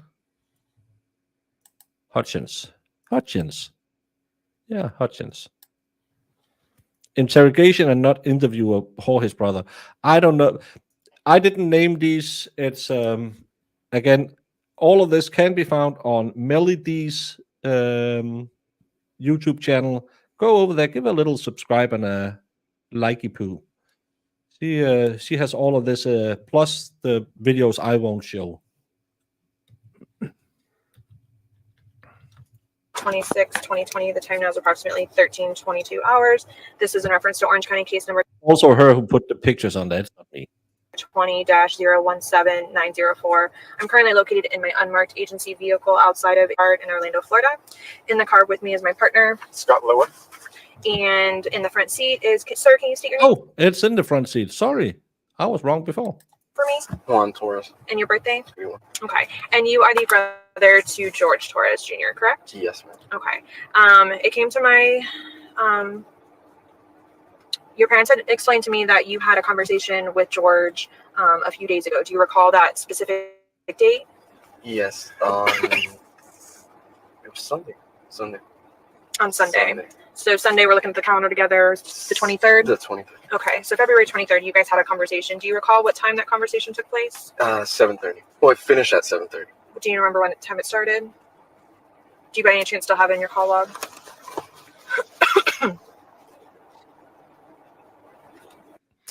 It depends on if they are celebrating, but they are trying to see the jury in the Sarah Boone case and in the Delphi case. So those courts are open. I think it's optional do it now when? Yeah. by localities. So if you're a courthouse that wants to honor all federal holidays, you can. But I think this is maybe one of the only federal holidays that are kind of optional-ish. Yeah, we had that with what's the one they had last week? Labor Day? No, Jewish Christmas, Jewish New Rosh Year. Hashanah? Yeah, Yom horseradish. Kippur is thing. the New Year. Rosh Hashanah is, or is it Purim? I don't know. You guys, Isn't not that gonna something on a lie. woman? No. There we go. Kova 42, Rosh Hashanah. Oh, For some reason, my I had a lot YouTube of problems algorithm- pronouncing that. I thought it was Rosh Hashanah. my YouTube algorithm put me onto this woman who is a Sephardic Orthodox Jew, and she is such a sweet voice, but she's teaching me how to say all the words and learn new things, and she's a whole lot kind and even tempered. So I do like to see how people who have all that can function. But I'm like, I'm learning how to say all the things I used to butcher really bad in my Indiana accent. And I can tell you that the state has 50 effing people on their witness list in the Boone case. That's so stupid. They don't need them. Really don't need them. Yom Kippur New Year, Rosh Hashanah is Day of Atonement. I don't know what that means. Atonement, that's something Sarah bypasses every time at the self-checkout. No, I'm not gonna. This is a good Christian channel. I think I've told that before about my friend who wanted to go to church and do the Catholic thing and talk to the priest. Not really something you do as a Protestant because we don't really believe in that. Confession. Because he had spent the night with a lady of the night. Oh. And that was in Hungary, where they are not Catholic, they are Orthodox Catholic, but still, they're Orthodox, and he doesn't speak a word of English or Hungarian. So whatever he told the priest probably just said, "That's fine." Look, as a professional recovering Catholic, it's just a minimum of 10 Hail Marys and 1 Our Father. If you really screw up, it's an entire rosary. And depending on how fast you can, say those, or if you pretend, which might be why I'm just aiming for purgatory. Yeah. No, I just find it funny that a guy who can't speak any foreign languages chose a religion he didn't believe in because she got paid. Well, I mean, you don't want to go to your pastor to tell her, you did the flying wheelbarrow and a couple other things that you can only explain with a dry erase board.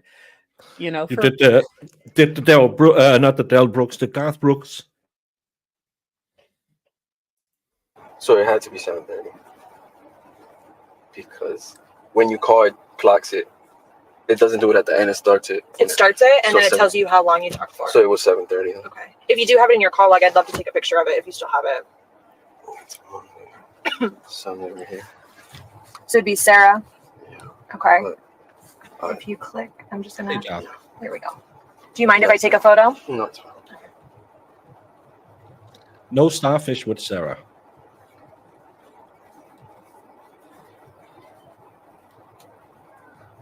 Okay. And so it says you received an incoming call at 7:30, and you guys spoke for 4 minutes. Yes. We was talking. I was playing dominoes with my kids and my wife. And at first I wasn't gonna pick it up. Then I picked up. Okay. Because they were always fighting and stuff with the alcohol. So he started talking to me. He was calm. So I was like, oh, okay. So I put it on speaker.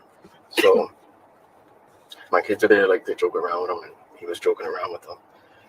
And we're talking, and then he's talking to me about when we was kids. And then, like a couple minutes after that, that's when I hear in the back start arguing with him. No, I have to call my brother. I have to talk to him. And he's like, no, I'm talking to my brother. It was her phone. So, and then she starts arguing and telling him that, no, tell him what you've been doing to me. You choked me, this and that. But he was calm. And he was like, okay. I bet you he didn't even do that. She keeps claiming that. We have that video where she's taking away for kicking him or something, where she claimed she was fighting against him because he was choking her, and he was just fighting. She had just attacked him, and he was protecting himself, and she ended up being taken away. And again, if any one of you haven't seen those videos with the DV at the house, where there's 2 videos out there with the police coming, I think like a year before it happened. Go watch them, and I think they are probably the best insight into her psyche. She is mentally stunted at, I would say, 13, 14 years old maximum. She's a roller coaster of emotions constantly.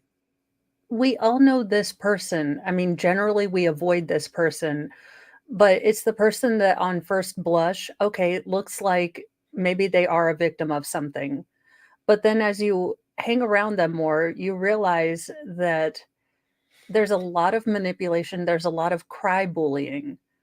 There's a lot of, but tell them what you did to me. Tell them what you did to me. And to the point where you can tell, again, George is not the aggressive one that is wanting to spread all their problems on. She is almost wanting to bring it back to your, friend who went to, confession. She is wanting him to have a public confession, but using only her talking points. Yeah. He's the opposite of all those politicians who get caught with a male prostitute and has a wife standing next to them reading I so support my husband. It was a slip up, and he is a good, devout family man who goes to church every Sunday. I bet you he was like that. He was just given a piece of paper to go out and say what you did. Go out and say what you did, and he probably said, "Okay, And people are saying, why are they staying together? But it's in these, they have that codependent abuser, they're alcohol abusers, and they both are, and they have that codependency on each other to be in a shitty place in life together. And it's such a weird dynamic, but you see it a lot in with people who has some kind of drug abuse, alcohol abuse, or stuff like that, that they live with people even though they know 100% that their chances of getting a better life would exponentially grow if they just got out of that house. But they can't, because when they have a bad day, they want that person to be shitty with them. It's such a weird dynamic you see in abusive relationships.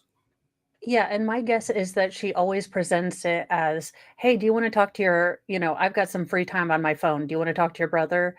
And if George was inebriated or hadn't picked up on patterns, she would wait for that couple minutes to go in, and then she'd be like, oh, well, why don't you tell them what you did Tuesday night? You're such a good brother. You're such a good husband. You're such a good boyfriend, right? Tell them. And my guess is, again, it was always on speaker. People like this do not want you to have control of when you talk to your family, when you can't, having any private conversations where they may say, you need to get out of here. This is toxic for both of you. I don't agree with you putting hands on Sarah. I don't agree with Sarah putting hands on you, but this is going to eventually lead to a really dark place for both of you. Please. Yeah, please think about you're having a good time and you have your family. We support you. But again, when they wake up in the morning and everything is crap, they just turn to that person who's always there when everything's crap. And it's such a weird, it's the same with people who get beaten. They can tell themselves all the lies. And usually they've she's broken good, you she's down good to the when point. she's not when she's not yelling. She's kind of cute. He's sweet when he doesn't punch me. He only punches me when he's drunk. She's only absolutely BS crazy when she's drunk. It's the same mentality. It's and they'd get into your head. They're like, I wouldn't do this if you didn't make me so mad. Why are you always picking on me when I'm down? I thought you were supposed to be my friend. I thought you were supposed to be the one person supporting me, but so you get to where you almost in self-defense, think, okay, well, maybe I do push him too hard. Maybe I do, I'm not supportive the way he needs. How can I fix this? And they know which type of person to pick. They know the type of person that already has that sort of internalized mode of thinking, because they don't have that. They go around life seeing things as things that happen to them. Whereas, those of us who can internalize all this and make it ourselves, we tend to be able to put ourselves in other people's positions. yes, Much that's easier. yeah, but she knows exactly what type she wants, because Brian, he's kind of like a pushover too, seems like, and he finally got enough, but he's not that deep into any kind of abuse, so that's probably why he can get out a bit easier. Yeah, I gotta let you go. And then he said, I love you. And then I told him I love you. And basically, that was it. So she yells in the background, tell him what you've been doing to me. Yeah. You've been choking me. Yeah. Did you ask him anything about that? No, because the thing with them, they would fight and they would hit each other. Because there was times he came here and I hit him with a phone and he had a black eye. So it was like... Did you witness that? I didn't get to see it, but Okay. he told me himself. Okay. So you guys know that there's domestic between the two? Between them. And I told him, get out of there, get out of there. I would tell him, leave. And what's crazy is that he would leave, come here, and she would call and tell him to come back, and she would come and get him. Mm-hmm. So if she had the car, he didn't have a car. Right. So you said that he sounded calm. He was calm, relaxed. Like he would, I can tell because my brother's been drinking for a long time. Mm-hmm. We tried to get him help before. Right. And I can tell when he was like really drunk, and he wasn't that drunk that night. He wasn't. So when you're describing him as calm, that's an indication that he hadn't been drinking that much. He wasn't that drunk. No. Okay. when he's been drinking, does he get really excited? Sometimes he gets excited, and you can tell he like slurs his words, and and I can tell like he gets really emotional, and sometimes starts crying and. Okay. And none of that happened. No, none of that.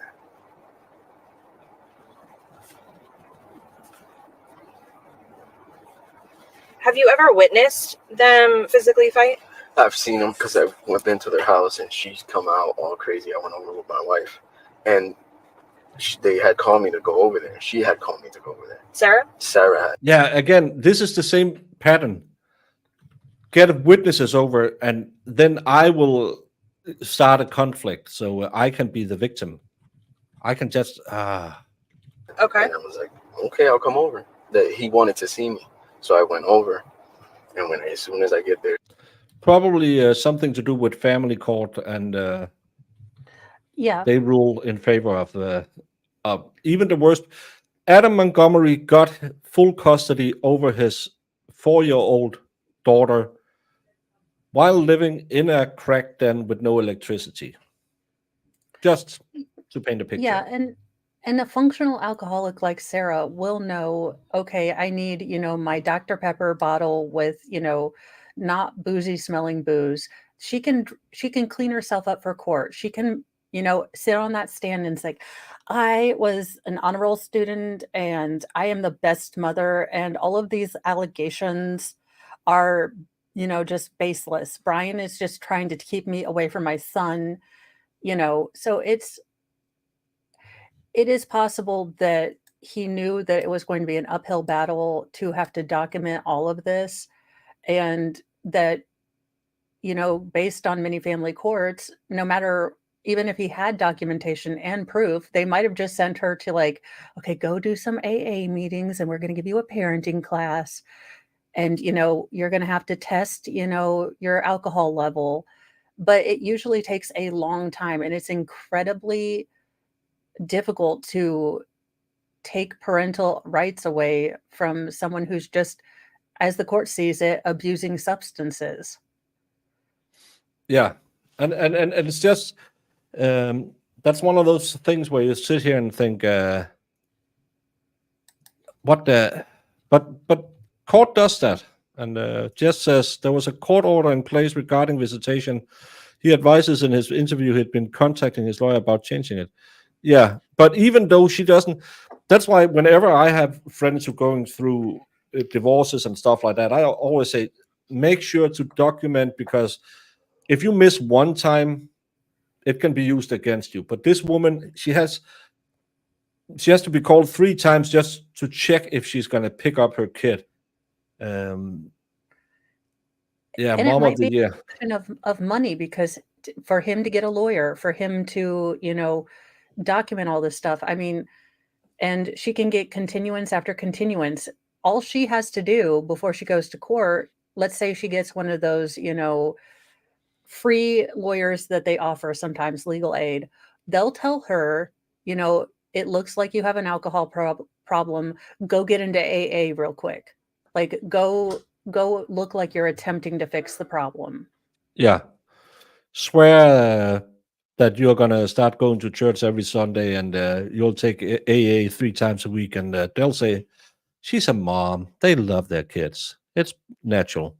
That's one of those things where moms is very highly favored instead of men. I think in Denmark, 97% of all custody cases ends with, in Denmark, we have forced shared custody, but the right to live with the kid, if they have to split it, 97% of the time goes to the mother, because men can't be good parents apparently. But equal rights and equal lefts. she comes out crazy because she had saw some guy peeing around the corner, and she was trying to fight the guy and argue with the guy. And my brother was like, "Yo, calm down, B. Just calm down." And it was like I went to that. That's why I would try to avoid everything. Like I would call, whenever he called me, I talked to him. I tried to talk to him, but it was always like they were always. Did she physically touch George, or was she just getting really upset and upset? Like she came out upset, but there was time. I would like There's a person, I can't remember, somebody seen him because he was on a bike one day, and he told me, I can't remember the person it was, because he was on a bicycle and she hit him with the car, and I can't remember who the person was, and he told me. Okay. Have you ever seen any marks on George? Yeah, around his neck, eye. Like what kind of marks? Like the time she hit him with the phone. Okay. He had a black eye, scratches all over his neck. Would you see Sarah every time you saw George? Off and on. Like, if I would go over there, I would see her with him. And then sometimes if he ever came here, I would see him. Or I don't think we ever heard how big his family is. We just know they called her everything but a white woman. And Mo, you and I are very, very pale. Is it demeaning to be called a white woman? Because people calling me a white man haven't really hit me in the fifis so far. I'm only 27, but still. Considering that, I don't go through life thinking that everyone is against me and none of my life choices have led to any badness. No, I don't care. Call me whatever you want. Just don't call me late for dinner or if you have chicken wings. I like some chicken nuggets. I know. I'm over here like, now I need cake. I need chicken nuggets and wings. Mr. Mo, while you're going to Lowe's, I'm going to need... We don't have a lot of chicken wings. It's not a big thing. KFC only have 2 restaurants in Copenhagen. That's all the KFC we have in Denmark. Okay, but that's fried chicken. Chicken wings are covered in like hot sauce and butter, and you dip them in ranch. They're really good. I'm not even sure like what ranch dressing tastes like. Happiness. But only Hidden Valley, not the Kraft Ranch. There is a big divide. When I do my next trip to the US, I need to do a Midwest stop and visit Jamie, and then I know I'll be smothered in fake vanilla and ranch dressing and killed by her carport.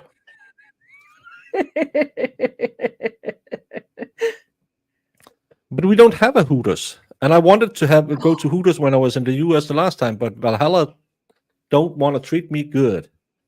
The Mouse Ear, no. Hooters, no.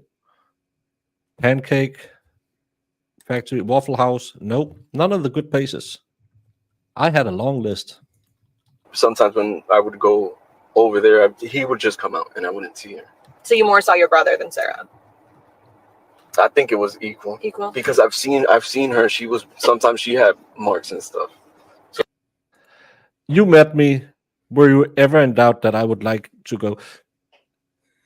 Iris is nice enough that when she goes to Twin Peaks, she sends me a picture of the servers. One of them, she looked kind of like a fun night, a wrecked car, and a lot of trips to the doctor for penicillin. So, what do you mean by mark? A party. Yeah, a party that you regret. Like bruises and stuff too. They used to beat each other. And where were her bruises be? I've seen on her arm, black eyes too.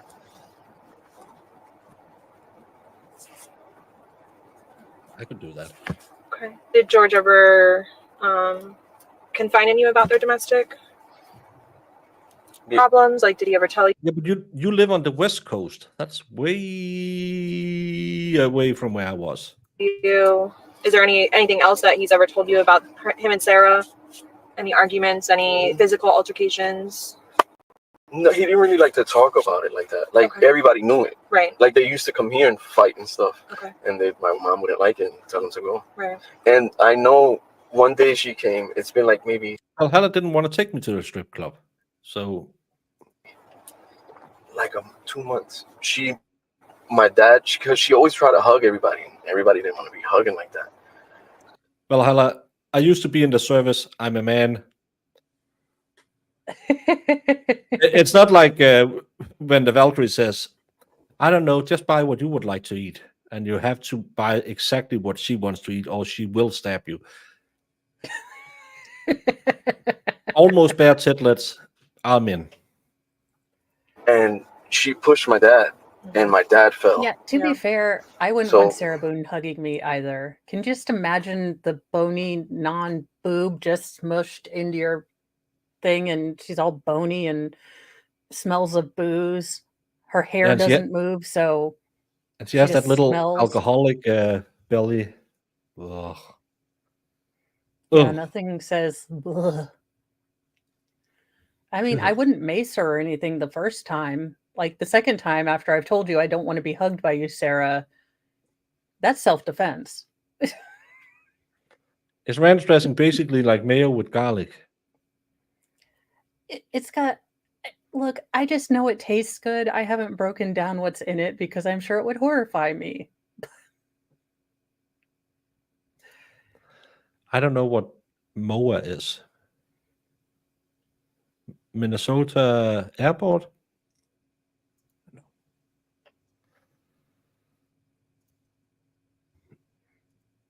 Algae potbelly. Yeah.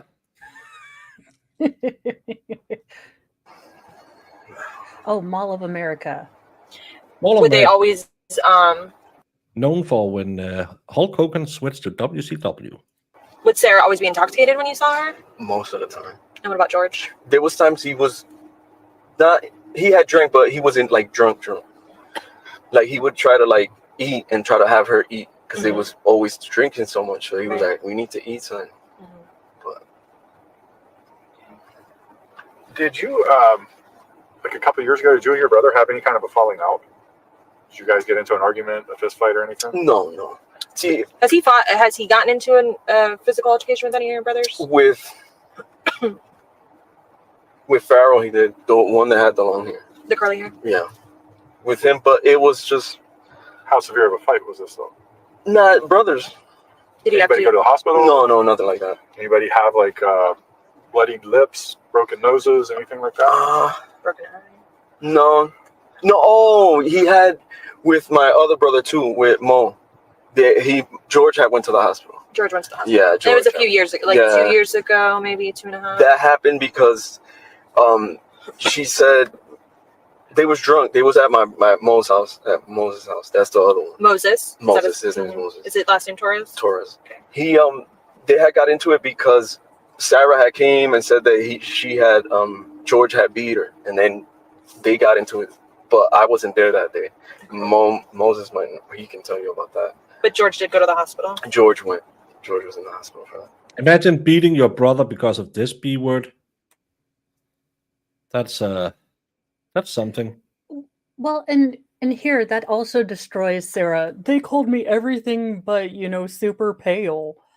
Yeah. If your brother was willing to kick his other brothers behind because he thought he shouldn't lay hands on a female, then this whole they were always against me, and no, a brother was willing to throw down saying don't put your hands on females, to the point where George went to the hospital. So the facts do not bear out Sarah's version of events. And General T, the Brady list isn't a Brady violation is not turning over evidence. The witness list is where you put. But this is the female detective you can hear is the female detective that we see in the interview and who was in the court with the Valley Girl accent. I have no problem with the way she's talking here, but in court she had that upspeak. So annoying to listen to. Yeah, but she was pissing off Owen, so I gave her a pass. Also, she had really good hair. Yeah. Maybe she was Becky with the good hair. Oh my gosh. Did you see that Sarah Boone's next civilian outfit was totally copying Detective Goodhair? No. So I saw her outfit was kind of looking like a prison garb. Well, it was navy and it was a button up, but it had these little puffy sleeves, which are the devil. But it was navy, and she is so pissed. I am surprised Owens doesn't have hand marks on him after her glam squad got, nixed. Well, they are allowed to give her clothes, but Well, yeah. everyone thought that it was the prison that denied her the shoes. But as I understood it, it was her denying the shoes that they brought her to prison, to her in prison. Do we really want Sarah having stilettos? I mean, she already did this much, damage with a suitcase. Owens is probably thinking about his, safety, because when that flip-flop starts flying, he knows he's right in the line of fire. Quinton is delayed till the 29th. New evidence or something. Do you remember what injuries he sustained? Something in his eye sockets. Oh my. The nose, maybe? I think his nose too. But it had something was wrong with his orbital. Yeah, the orbital. Yeah. What? All right. Is there anything else that you think is important for us to know about your brother or Sarah and their relationship? I'm assuming the 4-minute conversation, he was just kind of like, you guys were just talking at first. At first, just talking. I noticed that he was okay. It wasn't a fight. You said he was joking with your kids, and then you hear Sarah in the background, and then that's when Sarah came. And then you let him go, or he let you go. Because he was like, my niece and nephew, they can hear you, like. So I was like, he was like, all right, and then. Okay. How did she sound? She sounded like crazy, like she always did, like. Yep. I mean, call a spade a spade. Like she was always like that, crazy. Like she would just start yelling. Was she yelling any kind of threats or anything? No, she was just saying about calling her brother. Okay, can you raise your right hand for me? Do you promise and swear everything we've talked about has been true and accurate to the best of your knowledge? Yes. This ends the recording 1335 hours. So he didn't like Sarah. This is the craziest thing I've ever experienced in my life. This is her neighbor Vincent, and I think I'm going to boost this. It is boosted. It's just low. But this is a neighbor Vincent. I think he's the guy who talks about hearing noise. Yeah. All right. This is in reference to case number. Yeah, she had 2 daughters and 1 son. 20-17904. The date is February 27th, 2020. The time is approximately 17:49 hours. I am located at the Tealwood apartment complex at, what's the building number? 474. Tealwood apartment complex. I am talking to the resident of one of the residents. Sir, can you give me your name, please? It's Vincent. And what's your date of birth, sir? 1999. All right, is it okay if I call you Vincent? Okay, well, like I said, my name's Scott Lowen. I'm the homicide detective with the Sheriff's Office. Please just call me Scott.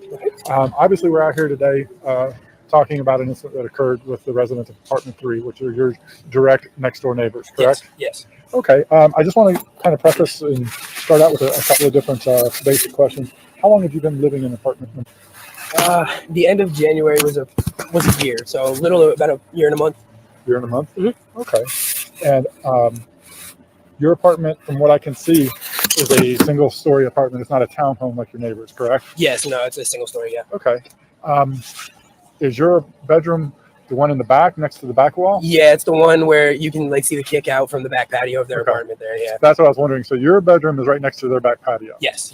So you get to hear everything that's going on in the back patio? Or is it on the back airtight? patio and the living room, because their living room at the bottom of their stairs is right next to where my head lays on my bed. Okay. So literally, and it was an every night thing, with the beat, and it wasn't even just him on her. It was they were going at it, at each other, and it was really? it was just really bad and really loud, every night. Was it, you mean verbally? No, physically, yeah. It was So what were you hearing? It was I don't it was never I couldn't physically hear hitting, you know what I mean? But I heard getting thrown up against the wall, or I've heard thrown down the stairs a few times. It's just and it's that's a very clear sound, you know what I mean? You hear somebody up here get down here very fast, and it's you just kind of know what happened. Okay. And it's and the reason that I've never said anything about it, or I was just kind of minding my own business, is because I literally found out that I haven't seen the witness list, but most of these people will probably be testifying for the prosecution. Yes.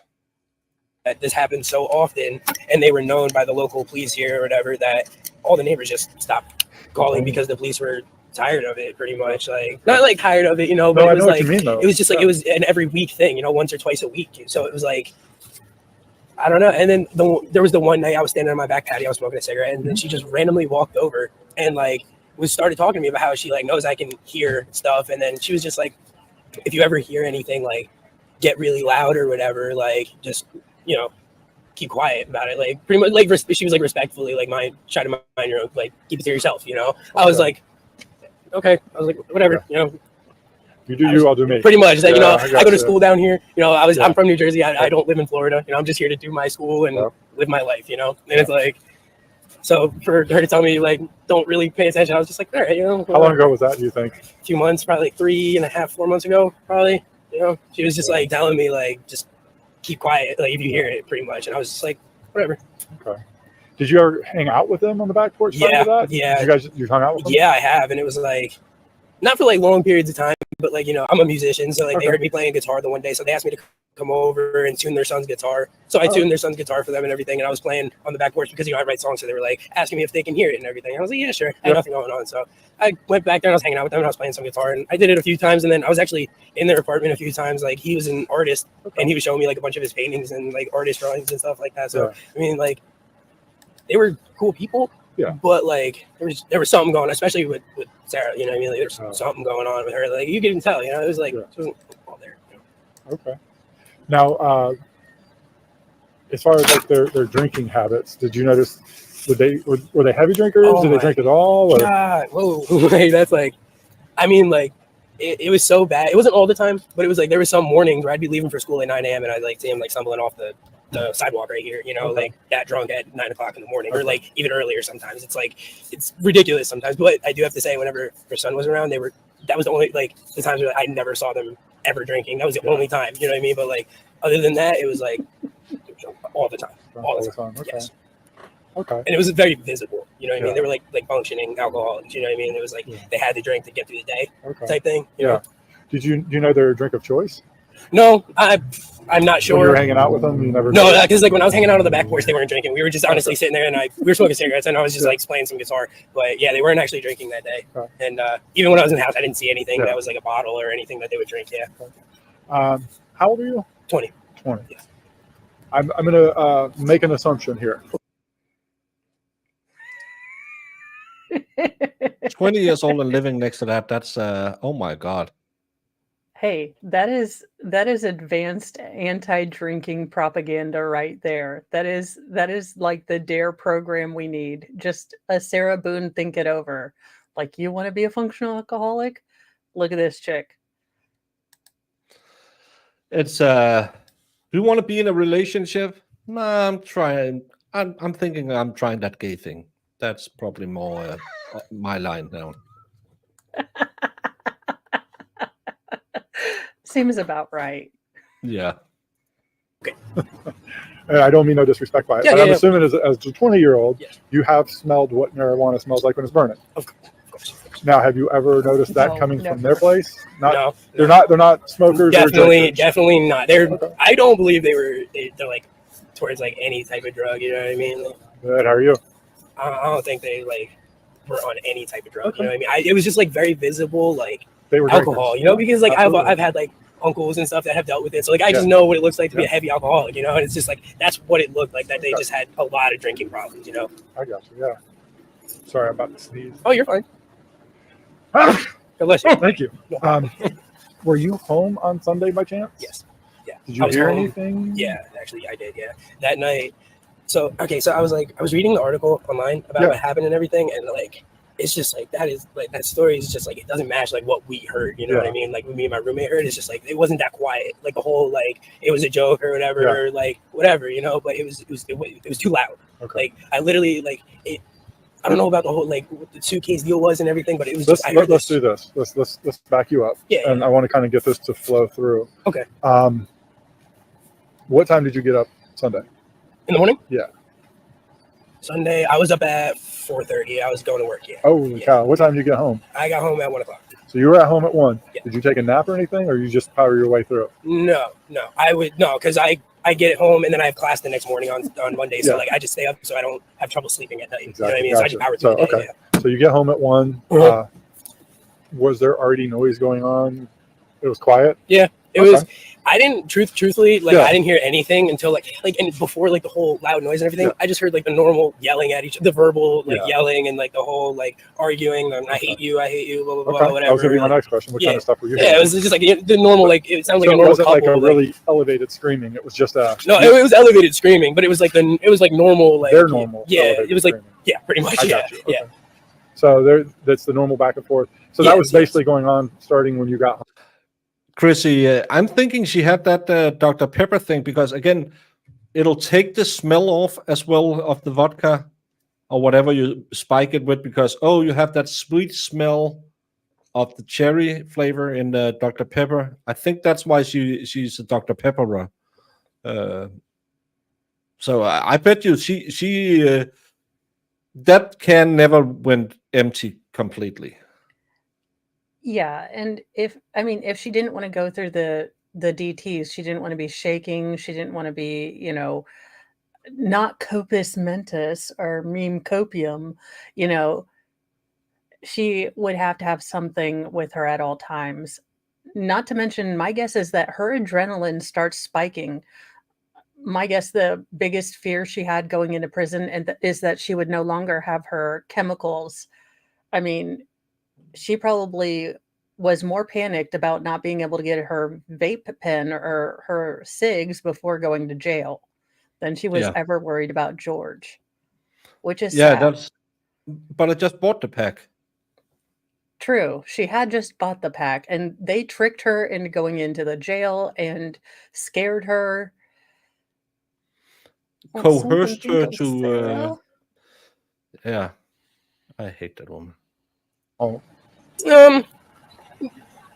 I would say probably a little later in the afternoon. There.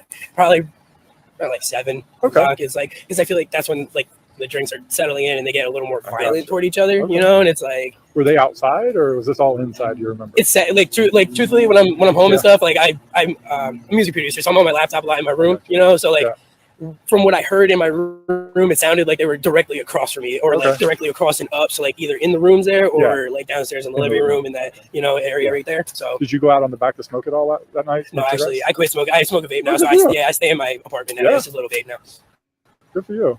Well, that's a big thing. I mean, well, yeah. And after the law changed everything, I can't buy them anymore. So I kind of got forced into it, so it was like, this is just like, I needed it to like kind of ease the cigarettes off, but we're working at just trying to go completely.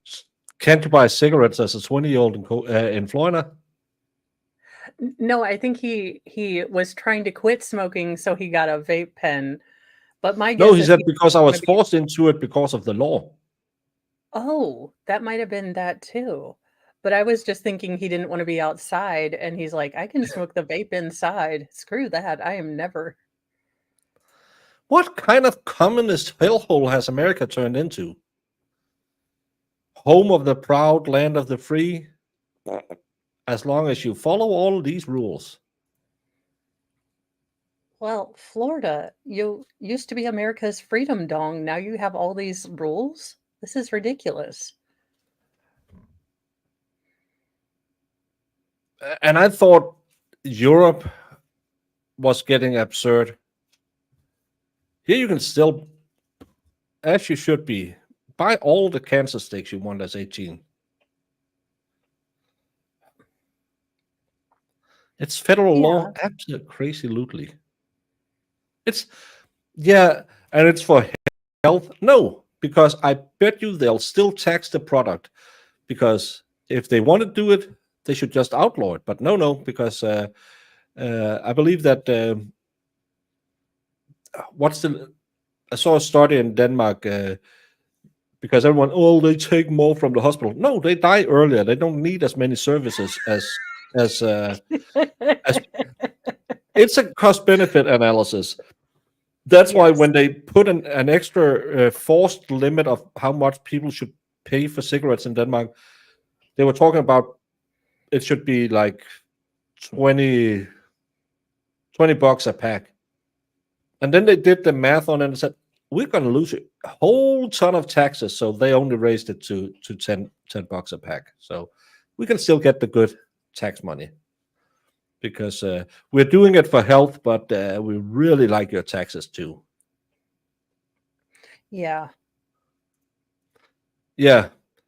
And imagine being deployed in Kandahar and having to do with all the stuff happening there, but your second lieutenant, which is still the best weapon any opposition ever have, is a newly appointed Truth. second lieutenant coming over and say, hey, Trooper Valhalla, are you smoking? You are 20 years old. Now go do the burn pit.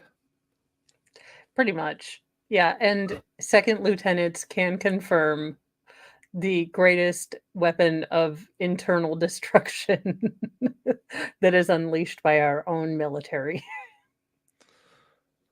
Yeah.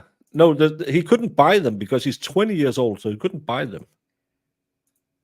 Yeah. And again, that's jeepers. Off it, you know. Okay, so but you're in your room. How late did you stay up that night, you think? I was up pretty late. I stay up pretty late every night, and I just get so lost. That's what they figured out, Mass, that everyone was going to do the good old Polish trick they did back in the 80s. I might have gotten some cigarettes that fell off a truck once or twice back when I started smoking because it was expensive. And I got some Polish ones. You could two drags and it just fell apart. But they cost nothing. Well, yeah. And you were only doing it to look cool, Baker. So did you really need more than 2 puffs? No, it's just to stand there. Well, you smoke a lot more when they fall apart after 2 swigs of it. Yeah, it does get you a little stressed out. You're like, son of a... Yeah. Or whatever you say in... When we were in the Balkans, we could buy a carton, 10 packs would be 80 Danish. Yeah, 80 Danish. And that's a lot of money for a young man. In Denmark, it at the same time would have been 300. But we could buy the local cigarettes. They were $4 a pack, so you could get 10 packs for 40. I bought 1 pack and I smoked half of it and threw the rest away. It tasted like I would rather smoke my Lord than smoke Drina again.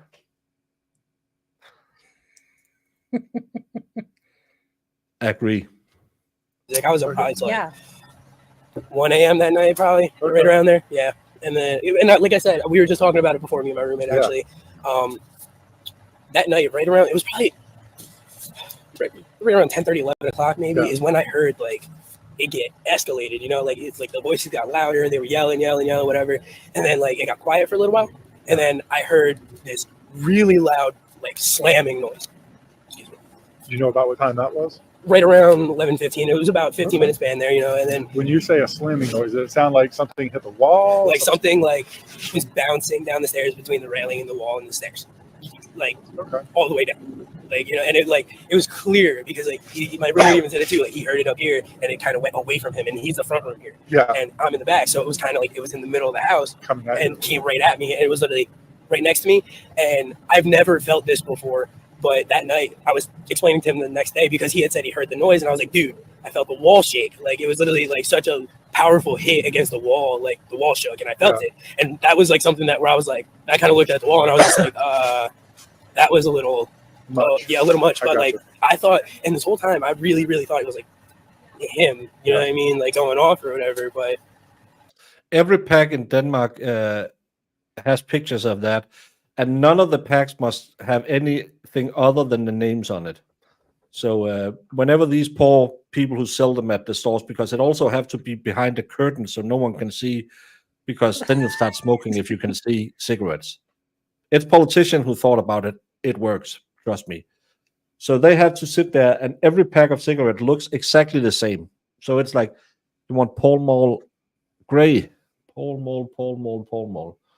And you said gray. Yes. This one? No, that's pole mole blue. Oh yeah. Wait, they don't even let you put colors on it? You're not allowed to have anything. I can't show cigarette packs on YouTube. I should show you how a Danish cigarette pack. It has no advertising other than the name of the company and what kind of flavor it has.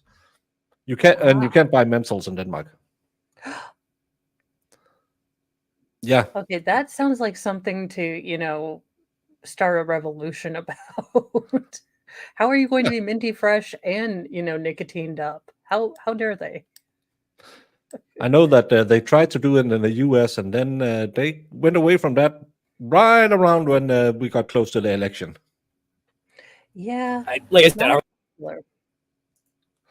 Yeah, I don't know why. I don't know what happened inside, but that's just like what I heard, and it sounded like it was just bouncing. You know what I mean? Like down the stairs between like the wall and like. And that was like 11:15. You said? Yeah, it was like we heard like yelling and stuff around like 10:30, 10:45 ish, and then it got quiet for like 20-30 minutes maybe, and then maybe like between 15 and 30 minutes around there. Yeah, no, and it was like then that loud noise, and then I heard like shuffling around, and then just we both heard it at the same time. It just got silent, and I was just like, okay, I guess it's over. I guess that was like the last like. Then they're done. Like I guess they walked away from each other. You didn't hear anything after that? After that, not loud enough to where I could hear it through the wall. You know what I mean? I don't know if anything. Did you hear muffled anything or just nothing? Dead quiet. Dead quiet after that. Because the walls aren't thin, but they're not thick. Yeah. Yeah, they took away the 10 packs, and that was a really stupid thing because back in the day when I smoked, if I smoked a pack, I smoked a pack. If it was a 10 or 20, I smoked a pack a day. If I had a pack, I smoked a pack. So I cut down on my smoking by smoking 10 packs instead of 20s. Then they took away the 10 packs, so I went back to smoking 20 a day. It's politicians. They know what's best for you. They really are the Sarah Boone. I mean, so they could have been over there talking normally and you would never know. Yeah, because like if they're having normal conversation and stuff, no. But like when they're fighting and they're arguing, you can clearly, it's like being on the other side of a bedroom wall, because it's apartments and they're so close. But at 11:15, that's the last thing you heard. And what you heard was a thump. Yeah, it was right about that time, like right around 11:15. Yeah, 11:15ish. Yeah. And you were up till about 1, and you heard nothing else. No, nothing. I heard, like I said, like a little shuffling around down there, and then that was it. Did you hear anything? Like, did you make out what they're? Hey, have him grab his buddy's stuff, his food, please. I feel bad. Your stuff is on the ground, and they're going inside. Thank you very much. They caught when him they when were he was yelling trying to go in with earlier, his did you make out anything, or is it just kind of? It's kind of just like I was saying. It's like you can like hear the whole like I hate you and then like you clearly. Thank you, bro. You can clearly hear like something like the I hate yous and the clear cursing at each other and stuff, and I'm gonna bring my partner over here. Okay. I'm gonna introduce her onto the recording. This is Chelsea Ketzel. She's actually the lead investigator on this case. I'm gonna kind of surmise what you told me for her, and if at any point I'm misquoting you, please stop me, okay? Of course, yeah, sure. He got up Sunday morning, went to work about 4:30, got home about 1. Things were quiet, so probably about 7. He said that then he hears the arguing. He said it's the normal. He's in his bedroom. He can hear the I hate you going back and forth, at a pretty much high volume, which is their normal arguing voice. This continues on pretty much throughout the night, but at right about 10:30, you hear a lot of arguing, right? It gets a little bit escalated at that point. Yeah, it got louder. And then right around 11:15, they hear this, he hears this banging coming down the stairs. He said he hears bang, bang, bang. You can tell it's coming down the stairs because it starts and then it stops right next to him. And when it stopped, he said something just slammed the wall. He said it shook the wall. He said that was the first time he's ever felt like a full wall shake like that. He said after that, it was quiet. He was up till about 1 o'clock. But prior to that, I was just did you hear any threatening anything prior to that? Was anybody screaming, I'm going to kill you? Or no, I never heard anything like that. Not that night. Have you heard that in the past?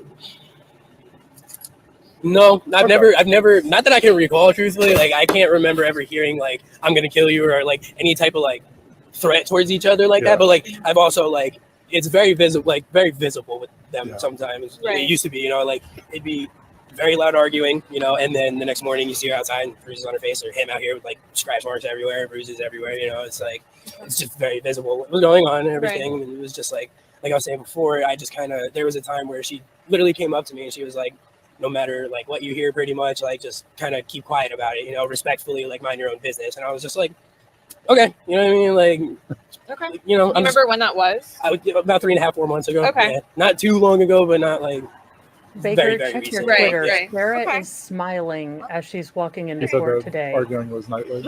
He said Yeah. the reason the front office. Ew. Sorry? Oh, I said, so from Law and Crime from 1 hour ago, Sarah is walking in smiling like she watched the end of Old Yeller on repeat for an hour. I'm telling you, anything that makes that woman smile, she either watched that in a mix of Mice and Men, just the end, but I never anything that watched makes her or smile read like, Mice and Men. well, okay, so the adult male with developmental disabilities, basically his best friend has to unalive him. Otherwise, he would have been in big trouble and probably have gotten taken to a tall tree with a short drop, if you understand what I'm saying. So at the end, he makes it quick and painless rather than him going to trial for accidentally unaliving someone. So It's not a he happy Canada'd movie. him. Yeah, pretty much. Free Lenny. Lenny Yeah, did nothing wrong. he just wanted to play with them rabbits.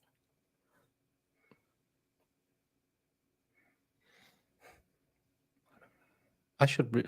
I think we were supposed to read it once, and I might have skipped school a few times. It's not a feel-good story. But it doesn't end in, you know, a grown woman nursing her adult son like The Grapes of Wrath. So, you know, on those books that you have to read for high school, not the most disturbing one. No, it's like a sad Forrest Gump. Forrest Gump is the only movie I'll cry at every time I watch it. The Letter to Jenny makes me cry I every know, I time. cry when Lieutenant Dan gets new legs because I'm so happy for him. But then I'm like, yeah, none of the rest of this story makes sense. You hooked up with a chick who left you every time that it was okay, or you know, she wanted to leave and go do her own thing. How is she a good person and sympathetic? No, Forrest, run. You can do better. You own Apple stock when it first started. Find you a good woman. Yeah, that's the part of the story that is highly not a stupid guy keep taking a bad girl back. Totally believable. But a guy with Apple stock money not having someone say, "Hey, buddy, she's a washed up crack whore." Probably don't split your inheritance with her. I'm just saying. Just hasn't heard anything more. Everybody just kind of gave up calling. Yeah, it was like Would you complain in the past or no? No, I never did. It was Yeah. because like they've been here for so long, and all the other neighbors around here have been here for so long and stuff. And like I was talking to some other people that I met through the school that live in the apartment complex and everything. They were saying like, you know, people just don't really like them all that much. You know, they were like very. I guess it was just the way they came across, you know, with everybody. You know, it was just like the way they presented themselves. You know, they were always drunk, like I was saying before, like always, like sun up to sun down type, like all the time. And it was like, I guess people just didn't really want to interact. Yeah, because it's like, you know, I'm sure you guys have interacted with people who are very over the limit, like drunk and stuff, and it gets very annoying after a while, you know. So it's like conversations can't last more than like 2 minutes tops, and it's just like everybody wants to go, you know. But they're always consistent about like being there, and that's why nobody really liked them all that much, you know. Yeah. Okay. Is there anything that I haven't asked you about that you think would be good for us to know about this or them?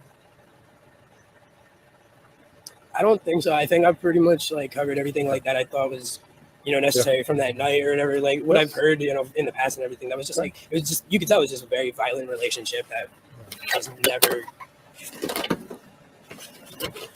gonna do any good, if that makes any sense. You know what I mean? Like it was just a very toxic relationship that had a lot of problems. Could you do me a favor, raise your right hand? Do you swear or affirm everything we've talked about is true and accurate to the best of your knowledge? Yes, sir. You put your arm down. The time is approximately 16:08 hours. I really like these detectives, I have to say. Yeah, I think that they talk to people where they're at. And, he kind of knows like, okay, this is a 20-year-old. This is, I'm not going to have kind of a deep, but hey, what are you doing? Get his food inside. Yeah. And rest in peace those hot wings, because those suck when you have to microwave them. So dude did a public service. I don't believe Sarah ever had a job. No, she used to be a cleaning lady. Ah, yeah, because I trust her in my house. Well, again, Adam Montgomery used to work at what the fast food restaurant was that? I can't remember that one, but yeah. It's I can't remember. Well, let's get on with it because it's getting close to my dinner time. February 27, 2020. The time was approximately 17:48 hours. This is in reference to Orange County case number 20-017904. I'm currently located at 4748 France Lane, apartment. France Court? You sure? That's what I always park up. Yeah, because you can see it on the sign over there on the 4749. Okay, France Court. Yeah, it's weird. For some reason, all of the signs are on the opposites, are on the wrong side. On the wrong, yeah, that's where their That's side. apartment 8 there, and the sign's right there on that one. Gotcha. Okay. France Court. Apartment, the Tealwood Parks apartment. I want them to interview that guy she ratted out to ICE. Yeah. Why wouldn't you let her use the toilet? Have you met her? Yeah, but I just want it on the record. Yeah, I will say it is probably good for Sarah, of all the small wins that Owens got, that the state was willing to not fight them about getting at least that particular part of the interview, redacted. Because Sarah, sweetie, Mama Mo here speaking, you might not want to be an uber dick to people when you are going to go into general population. People don't generally like, people snitching. Okay. It's a tried and No. true nursery tale, but yeah, don't threaten to send people into ICE. It's something about I think it's a sewing thing that you can get some stitches if you snitches. But I don't do craft work, so I don't know. I'm speaking with, can you state your name? It's Brandon Nuts. And your date of... Okay. And you reside at this apartment, is that correct? Yes, ma'am. Okay. And you said that you've been living here since January of 2019? Yes, ma'am. Okay. On Sunday, which would have been... The 24th? Let's just double check. Sunday was the 23rd. 23rd. Were you home that day? I would have come home a little late that evening, but I would have been here around 8, 9 o'clock. I would have gotten in around 8 or 9 o'clock. PM? Yes. Okay. And so your apartment is right next to apartment number 3. Does your apartment share walls with theirs? My bedroom shares a wall with their the lower half of their apartment. The lower half, okay. Do you recall hearing anything coming from apartment 3 while you were, after you had gotten home? Around 10:30 or 11 o'clock, there was a very loud crashing sound where I believe, I'm not sure, I haven't been in their apartment with my roommate, but I believe it's the location of the staircase. Okay, so a little bit above. A very loud, you said crashing sound? Yeah, like it sounded like something had been falling down the stairs. Because it started up high and then it ended low. Okay. And I'm still thinking she got so drunk she fell down the stairs. I don't see her expending the effort to take the suitcase from downstairs full of George, bring it upstairs, and then take it down. Not when she had the baseball bat. Not when she had that. I totally see her falling up the stairs though.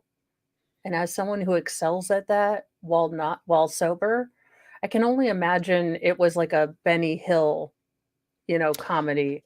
Yeah, if she's going down there to just correct his attitude one more time, and maybe that's why her shoe ended up under the suitcase. But it wasn't. It was downstairs because they were giving it away for goodwill. That's what we have heard all about. And again, she nowhere have she said anything about it. She admitted that she beat it with a baseball bat. So why did I say I pushed him down the stairs? Yeah, and this her need to add stuff, her need to clarify is going to bite her in the ass because the state has already told her what you just told our expert does not in some respects line up to the things that you said, prior to and to your expert. So you do understand that we will be able to impeach you on that. And of course, Sarah is just hearing Sarah Boone and circus music in her head. She's like, yes, I understand. I was terrified. I read something about battered spouse syndrome. Can I use that one? No, it doesn't matter. He said I can use battered spouse. That's. I think she has that Homer thing where he looks up and try and see his brain, and it's just that monkey with the symbols. Pretty much. That's what I imagine. No, beating someone with a baseball bat, in my opinion, is worse than pushing them down the stairs in a suitcase. Yeah, especially every time they tried to get out, she would go for his hands. And again, he's 100 pounds, as Edward points out, but she's a drunk. She's not a fit lady. And dragging him upstairs to throw him downstairs, I don't see, no matter if... have you ever had a suitcase with the allowed amount of weight? Even when it's a little low, I don't know, is it 50 pounds? You can check on a plane, or how much is it? Even if you have it on, it will say pounds. Doink, doink on every step up. Then you push it down. You have a baseball bat. You'll just go to town. You don't expend that amount of energy, no matter how crazy you are. You'll just start punching it instead of trying to drag it upstairs, because it'll be hell to drag upstairs. Well, and go back to another case that we covered, or I don't know if you were covering cases at the time, but the Letitia Stout case. Precious Gannon wasn't even 100 pounds. I think he was like 70 pounds, and she wasn't able to pitch that suitcase off the bridge as far as she thought it would go in the water, because it's dead weight. It's dead weight, and people don't take into account that that's dead weight. No, and anyone who goes to the gym, just try and go down and grab a pair of 50-pound dumbbells in each arm, and try and do a few shrugs with those. And then try and do some farmer walks with them. You'll find out it's really, really, really tough on your little handy poos. And those thin suitcase, her hand would have been torn up. It's not that easy to drag 100 pounds. It's back when I was in the bakeries, we had like 60-pound bags, but we carried them on our shoulders. Took one on each shoulder and really messed. That's why I have a broken back. But you could walk with them, but you didn't do that the first day you were in the bakery. You had to work up to it, because that's a lot of strain on the body. And again, you could hear her. She didn't even want to count to 20 when she gave him CPR. No way she spent 5 minutes dragging him upstairs. I don't think so. When you heard the loud crashing sound, did you hear any voices? Like, could you make out if you heard a male or female's voice? I couldn't hear anything, no. Okay. Is that normal for you to hear noises coming from their apartment? Not loud. But not that loud? Not that loud. Okay. But I'll regularly hear, like, thudding sounds, like stuff being, like, slammed against the wall or something like that. Okay. Have you ever heard voices? Have you ever been determined? I've always kind of like tuned out if I was hearing voices. If you heard something, you kind okay. But you have heard loud noises in the past, but not as loud as you had heard on Sunday night. No, it never been that. But like I felt the walls shake. Okay. As the sound happened. And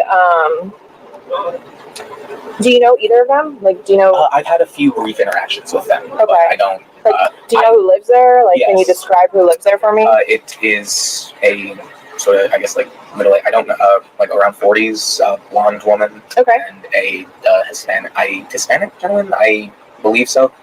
I haven't interacted with him much. I've spoken to her a few times. You've spoken to her a few times. Okay.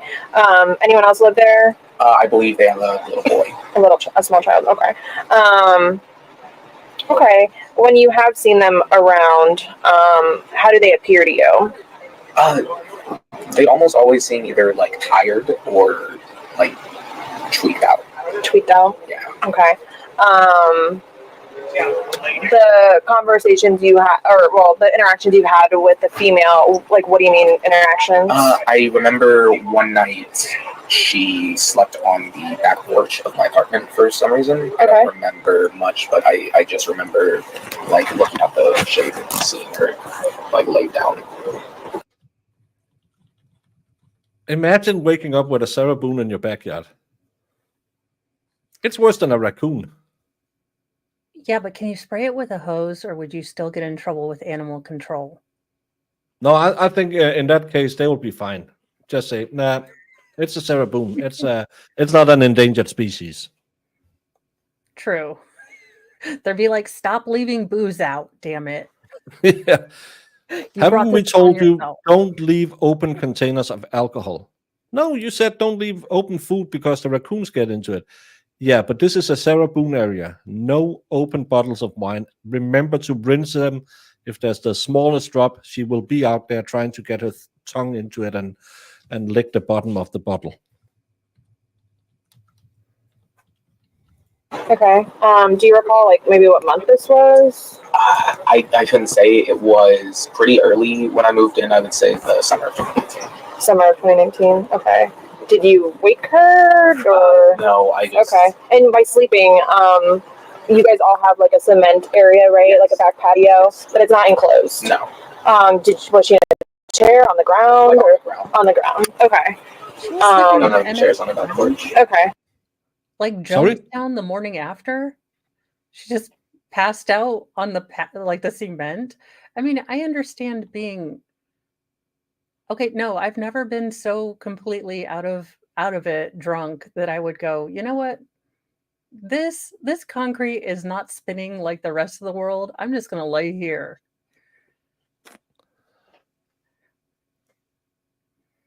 Well, I've lived a weird life, I know. I'm not saying that I chose all the places I've slept in my life. But I have been woken up outside the police station sleeping on their lawn. They offered me a bed and I said, no, thank you. I'll just walk home. I found my way home. I don't know. Someone's keeping a hand. I've slept in a toilet stall when I was in the army. The first time they took me out drinking because I was stupid enough to say, well, I don't play music that well, but I'm a great drinker. I did do the hug the throne thing. So, and those tile floors get really, really cold, especially in old cement buildings from the 60s. Where else I've slept in a wood, not knowing why, because I was going home to my parents, not to where I live. I woke up it was in the summertime. You could sleep outside, no problem. But you're laying there thinking, why I don't live near here. And of course you slept on the beach when you were younger. That's I passed out under bushes in officer housing, walked back to the barracks one night. Yeah, it happens. Well, I've done that more than once. Do we have a trip today? Are you going to somewhere? Driving the puzzling bus. Yep. A trial. No, we don't have a trial. Jury selection. Yeah, with jury selection, and this will be the last video I'll show today because I have to take Molly out for her night walk and get some dinner. And if jury selection goes on tomorrow, maybe Mo will join me again for the last few videos we have. Sounds like a plan. A plan, maybe not a great plan, but a plan. The cold feels good when you're that drunk. When I first got out of my marriage, I went with my friends to another city to get drunk. And I got so drunk and they left me because they're assholes. And I thought, I'll just walk home. It's 50 kilometers, which is roughly 2 banana pies miles. And I woke up on a train station, maybe 10 kilometers from where I started, with this much snow all around me. That I didn't die is, again, a wonder, because I should have died of hypothermia. And I was what at the time? Oh, yeah, I can't say that. Well, I was in my 20s, and I should just have called my parents and said, I fucked up because I just got too drunk because freedom at last, please pick me up. But no, I can walk home in going out to club close. That I didn't die that night is someone up there wanted me here. That's for sure. I would like, in Sarah Boone fashion, to say this is not fair. This is totally not fair. The only time I have ever slept on bathrooms has been when I have had terrible morning sickness, and I wasn't even allowed to get drunk. So I didn't even have like the fun. I had the morning sickness. So unfair. I was at a club we had, and I think someone spiked my drinks because I got violently sick. I had to puke, and I hadn't drunk that much that I should be puking that much. But every time I tried to get up, I grabbed a pipe, and it was the hot water pipe. Why it was not enclosed in anything, I don't know. So every time I tried to get up, I burned my hand, fell down again. And I think I did that like 5 times before I thought, now I'm just going to use the toilet to get up. But I think I was spiked that night. That was fun. This reminded me of the time we lost the blind kid in the snow. Yeah. I only lose myself. Brandon lose other people. Oh, well, I shouldn't laugh at that. I'm over here giggling, and I'm like, that's bad. Yeah. No.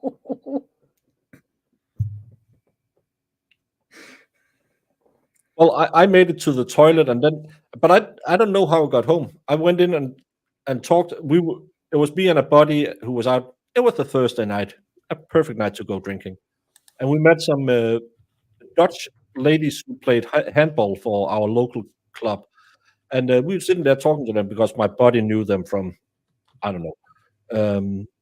And then all of a sudden, I just got massively sick, and the only thing I remember from talking to those Dutch ladies and burning my hand consistently for the next, I don't know how long, was waking up the next morning. I don't know how I got home. It was the most scary experience. And I had maybe 3 beers. And I'm not Dave, so 3 beers isn't that much. Yeah, I was about to say, or Mo, because Mo would just be on the floor.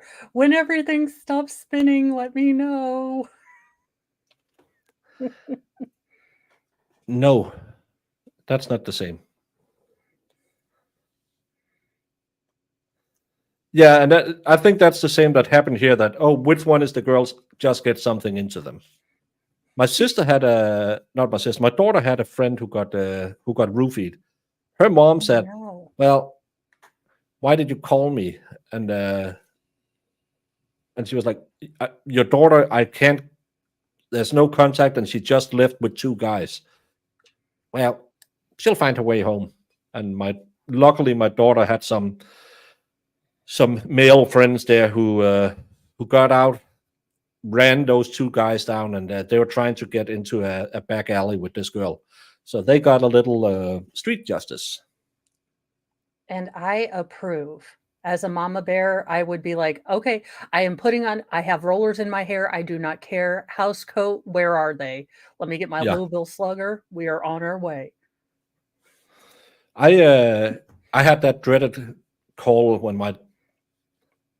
my ex-wife doesn't watch this. My oldest daughter, when she was 15, she was going to a party, maybe 16, I don't know.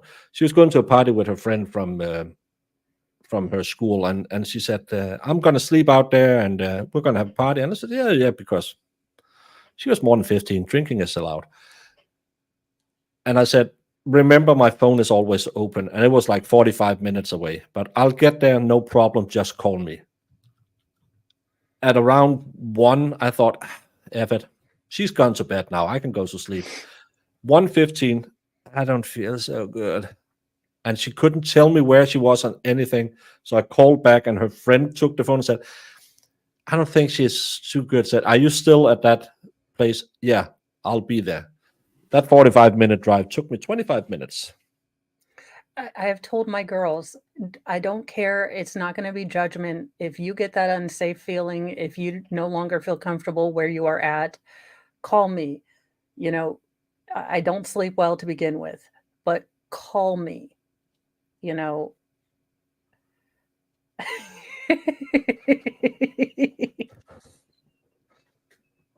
No, but I've always said, I don't care, even if you're back home with your mom, which will take me 90 minutes to get you, you don't get into a car with someone you don't know or someone who have drunk beer or something. If you have no money, I'll transfer money to you. You just call me. My phone is always open for you. And because I don't want them to, I don't want to annoy mom or dad. I'm going to drive with Tommy, even though he's been drinking all night. I've lost friends that way. It's not a good thing. So, yeah. Well, let's get through the rest of it. This got depressing fast. Yeah. Any other run-ins with her? Things you've witnessed with her? I was coming home from class one night. I would not be able to give you a time period on this. Sure, yeah. I remember when it is. And I was waiting on my roommate to get home because I had left my keys in the apartment. Mm-hmm. And I remember she came over and was talking to me for a minute, and it was very visible that like she was talking to me because she didn't want to be in her apartment. Okay. I don't know why, like I didn't ask, but it was just very evident that she didn't want to be there. Do you remember anything she was saying? No, Her demeanor? She seemed like skittish, like nervous. Okay. I don't remember anything we talked about because, in complete honesty, when I was just, it was in one ear and out the other. Right, yeah, you're just kind of, right. With vague nothing. Okay. Did she appear to be on anything at that point, or just she seemed nervous? She seemed nervous. Okay. She didn't seem like high or anything. She just seemed out of it. Okay. I would chalk it up to be more like tired and paranoid or nervous, stuff like that. Okay. And any other interactions with her? No. Honestly, from the few times I had spoken to her, like anytime I saw her, I kind of just tried to go straight into my apartment. Right. There's a few times where These won't be played at trial, but they probably will bring Brandon to trial and talk about this. And if this are they sound like two okay 20-year-olds who doesn't smell too much of the devil's letters and have that weird white guy Rastafari thing that doesn't work. It works for Valhalla with the dreads, but most white guys who try to be Jamaican, it just looks weird. Yeah, it's very hit or miss, and mostly miss. Yeah, but if they can present themselves well, she will be begging the state to just give her those 15 years. Yeah, again, she would have been out in 8 years. She is going to. So my guess is she's going to get to the end of the state's case, and if Owens is doing his job and can get through to her, he's going to say, this looks really bad. See, let me talk to the state and see if I can get you that plea deal.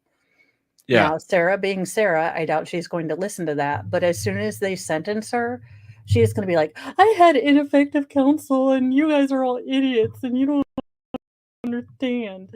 I mean, it is going to be ugly. I bet you Owens is still, every time they had asked any of the witnesses, any of the potential jurors, anything, turned around and said, still want me maybe go over there and ask if we can get a plea deal? Do you? What do you say? Let's get a plea deal, because he was going for the plea deal. I can handle her, and I'm going to get famous off of this. And now he's going to be the captain of the Titanic. Yeah. And there's a reason that as a defendant, you get to pick a couple different things in your trial. But this whole, I need to be included in trial strategy. I need to pick, all of this. I need to see all my discovery. Those are typically not things that a, defendant gets to choose. They get to choose whether they plea out or whether they take the stand. Yeah, and again, John Gary, I don't understand why they would offer such a lenient deal, because Sarah Boone will end up costing the taxpayers of Florida a couple of $1 million.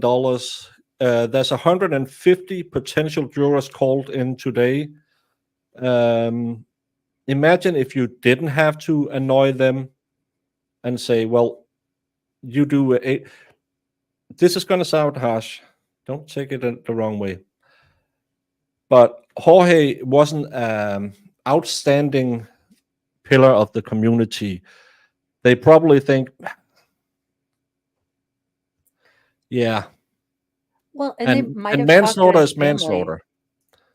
They It's might not have that talked to his lenient. family and said, look, this is what she is going to try to bring up. Would you be okay with us offering her a plea deal? This is, the real time she's looking, at. But, in order to keep, your memory of George, kind of private and her not sling mud and not have to hear about all of the, really just absolute terror. I mean, I can't imagine being stuck in a small place. So to not have to have those videos be out more, to not have to sit in the courtroom and go over the autopsy report and hear Sarah try to put herself out as, Jesus and Moses put together. Yeah, Are he you beat okay me with us all the offering? time. He choked me. And isn't it too late for a plea? No, you can always try and get a plea. We saw that in the bench jumper trial, that in the middle of it, he said, "Okay, I'll plead insanity, and I'll admit to it via insanity." So you can always, and the state,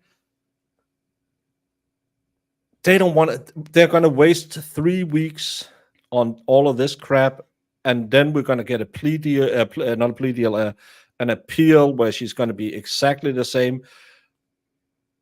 I still think she will try and get rid of Owens somehow. I think, and this is not to be snarky or jokey, but I think Owens needs to be very careful. I think Owens needs to keep his head on a swivel, because when this starts going bad for her, and it will, she has shown herself to be the type of person that will lash out at everyone around her. And I don't think she would limit herself if she already sees it going bad. She doesn't look at consequences. She gets mad and she snaps. So Owens, I would wear body armor and sit at a different table. Maybe that's why he had those two women on either side of her, so she could attack them first. Yeah, probably. Yeah, and she does have other attorneys. I know that, but still, likes your business. She's gonna, but I think she's gonna Del Brooks it at some point. She's gonna start like who were the guy with the 55 stabby stabs? She at some point she's gonna lose it, because you can hear it in that short little cross-examination we had the other day. When she gets pushed just a millimeter, Bad Sarah is there. Bad Sarah is always just below the surface, and she can sit there and talk to you about, oh, I'm such a good woman. And when but it wasn't fun, was it? You weren't playing. You did this on purpose. And she will blow a gasket. I think especially now she's not medicated, it's even worse, because she has that type of personality that's always right. Always. So yeah, she could have OJ's defense team, and she still wouldn't get acquitted. Well, it wasn't OJ's defense team that did it. It was a jury that wanted to send a signal. Well, yeah.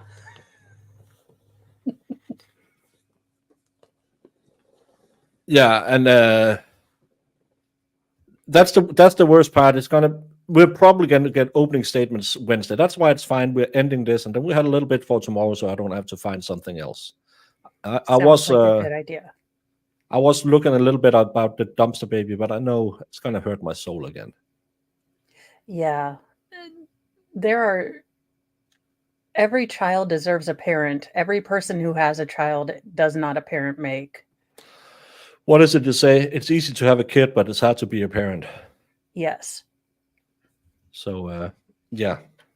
Walk past and she'd say hi or something, and I would just kind of lie and be like, "Oh, I'm only going to be here for like 10 minutes. I just got to change and head back to class or something." Like I try to avoid. Okay. Did you ever witness either of them on their back porch? No, I don't walk that direction. Okay. I don't have any reason to go like that. Right. You guys have any like dogs or anything that you have to watch? There you go. Okay. Any interactions with the Hispanic male? No, not that I can recall. No. Okay. Okay. Is there anything else that you think is important for me to know about them and anything you've heard or witnessed between the two of them? It seemed like an abusive relationship. Just from every time I heard them, every time like I saw the two of them, it seemed rough. Okay. Okay. It's one of those things where like he was a bad guy. He was a bad guy. He was bad. Okay. All right. Is there anything else that you think is important for me to know? Nothing I can think of. No. Okay. Do you mind raising your right hand for me? Do you promise and swear everything we've talked about has been true and accurate to the best of your knowledge? Everything I've said is true as far as I can recall. Yep. Perfect. All right. This ends the recording. So we only have 3 more videos to go. So that's for tomorrow, because 1, 2, 3, 4, 5 videos takes us 3 hours, even though none of them is longer than 20 minutes. Some might say we talk a bit. Just a little bit. Yeah, but that's fair use because we comment. Yeah, and I think that she is going to have she doesn't play the victim, and you can have all the experts come in, but it's like what Branca says about self-defense cases. The main and most important thing in those is to have a defendant that's relatable and that you can empathize with. And Sarah is not going to. She is not at all what you would call a sympathetic character. No, and we see that in every self-defense trial. Interesting update. 2 of the 15 that made it through the first round out of the first 50 have seen the suitcase video. Oh, so they are allowed even though they've seen it? Interesting. Well, they might be, the defense might, because I know you only get a certain amount of strikes without cause. So I think they're saving them for like, do you have opinions formed by this? Have you seen it? Okay, we can work with that. Do you have opinions? Yeah. I'd have to raise my hand and be like, yeah, she's a piece of trash. Yeah, and that's probably because, again, it's 5 years ongoing, 4 years ongoing. Everyone have seen something about this case. Yeah, but I don't because maybe if you and Jamie watch the show, you'll see I'm live right now, so I'm not always sitting in the Discord.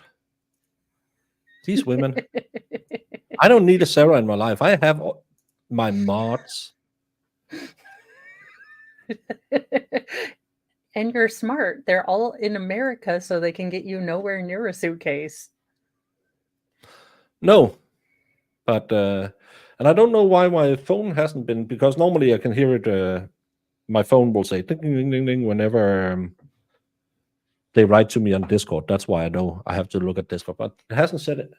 Oh, maybe it's because when I went down to, yeah, I put it on do not disturb when I lay down to take my pre-stream nap. So yeah, I agree, Valhalla. But let me read what Katie Caruso have said. 15 on the first, and remaining 35 was struck on cause of stipulation. Reason for striking included full-time students, vacations already paid for, health reasons, and childcare. And 2 of the 15 jurors raised their paddles, indicating they had seen the video of a man in a suitcase. And juror 35 raised their paddle at pretty much every question about seeing the suitcase video, interrogation, etc., and that they do not believe they could be a fair juror. A total of 3, that includes number 35, of the 15 indicated they could not be a fair and impartial juror. Well, I couldn't either. Yeah, I would have no ability. Not with this lady. So, but Mo, thank you so much for joining me today. Jamie, You are welcome. Jamie has been in Florida cleaning up after the hurricane, and probably tomorrow she will be in Nebraska. There's a sinkhole that she will be filling out. So Jamie is doing a lot for humanity right now. That's why she doesn't stream with me anymore. She went back to old daddy, and since then she hasn't been the same. You know how it is when kids find a new daddy. It happens. Thank you, Ian Dobb, for gifting 5 memberships. Of course, Valhalla got a membership. You cheap bastard. He doesn't even pay YouTube Premium. May Murphy, Tom Gillis, Helena T, and Nina Canadian. Thank you so much, Ian Dobb.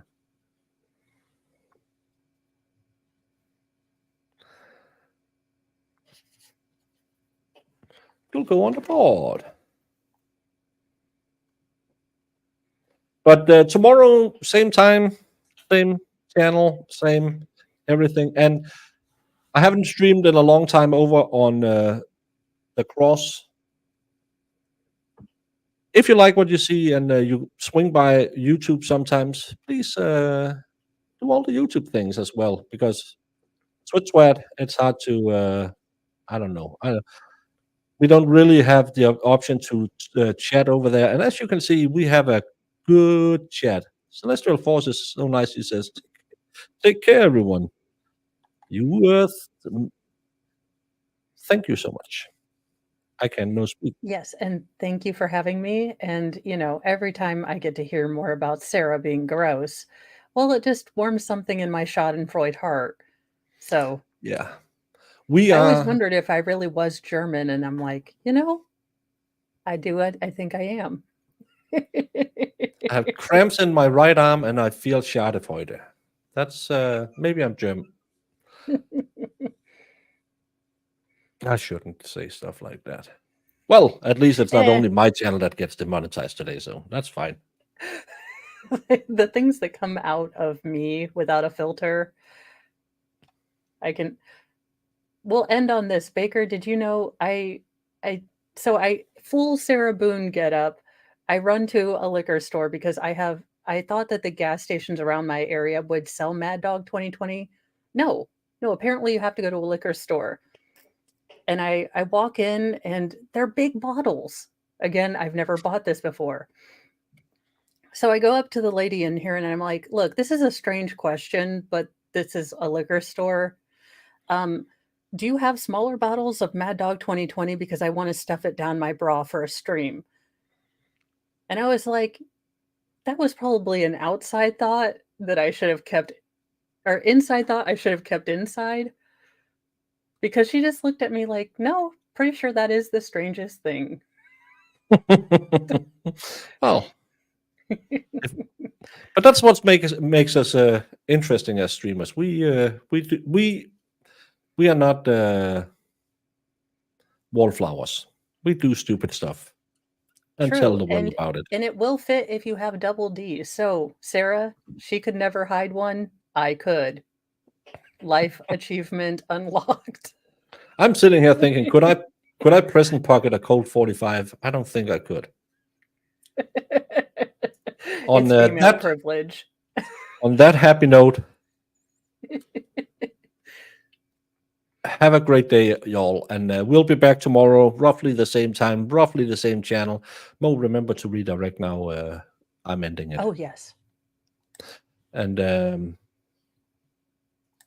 thank you for the vote of confidence, Valhalla. Please, if you're on my channel, go give Mo a little love. Link in top of chat. Do all the YouTubey things that you hate people reminding you of, and go out there and have a nice day. I'll take Molly out before it gets too cold, because it's really getting cold at night here. Hasta la taco. Bye, guys. What exhibit are you referring to? I'm going to make this 100, Your Honor. All right. 100. Because it is 100% correct. So you literally built a cannon? Yeah, it's pretty awesome. All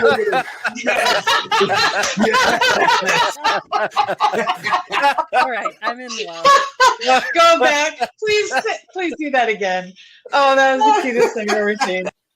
While I'm waiting for this, did you, whether it's true or not, believe that Mr. Randolph had slept with your wife? I wouldn't have cared. You wouldn't have cared? No. Did you believe he had slept with your wife? No. Did you believe he slept with your mother-in-law? Probably did. Everybody has. So there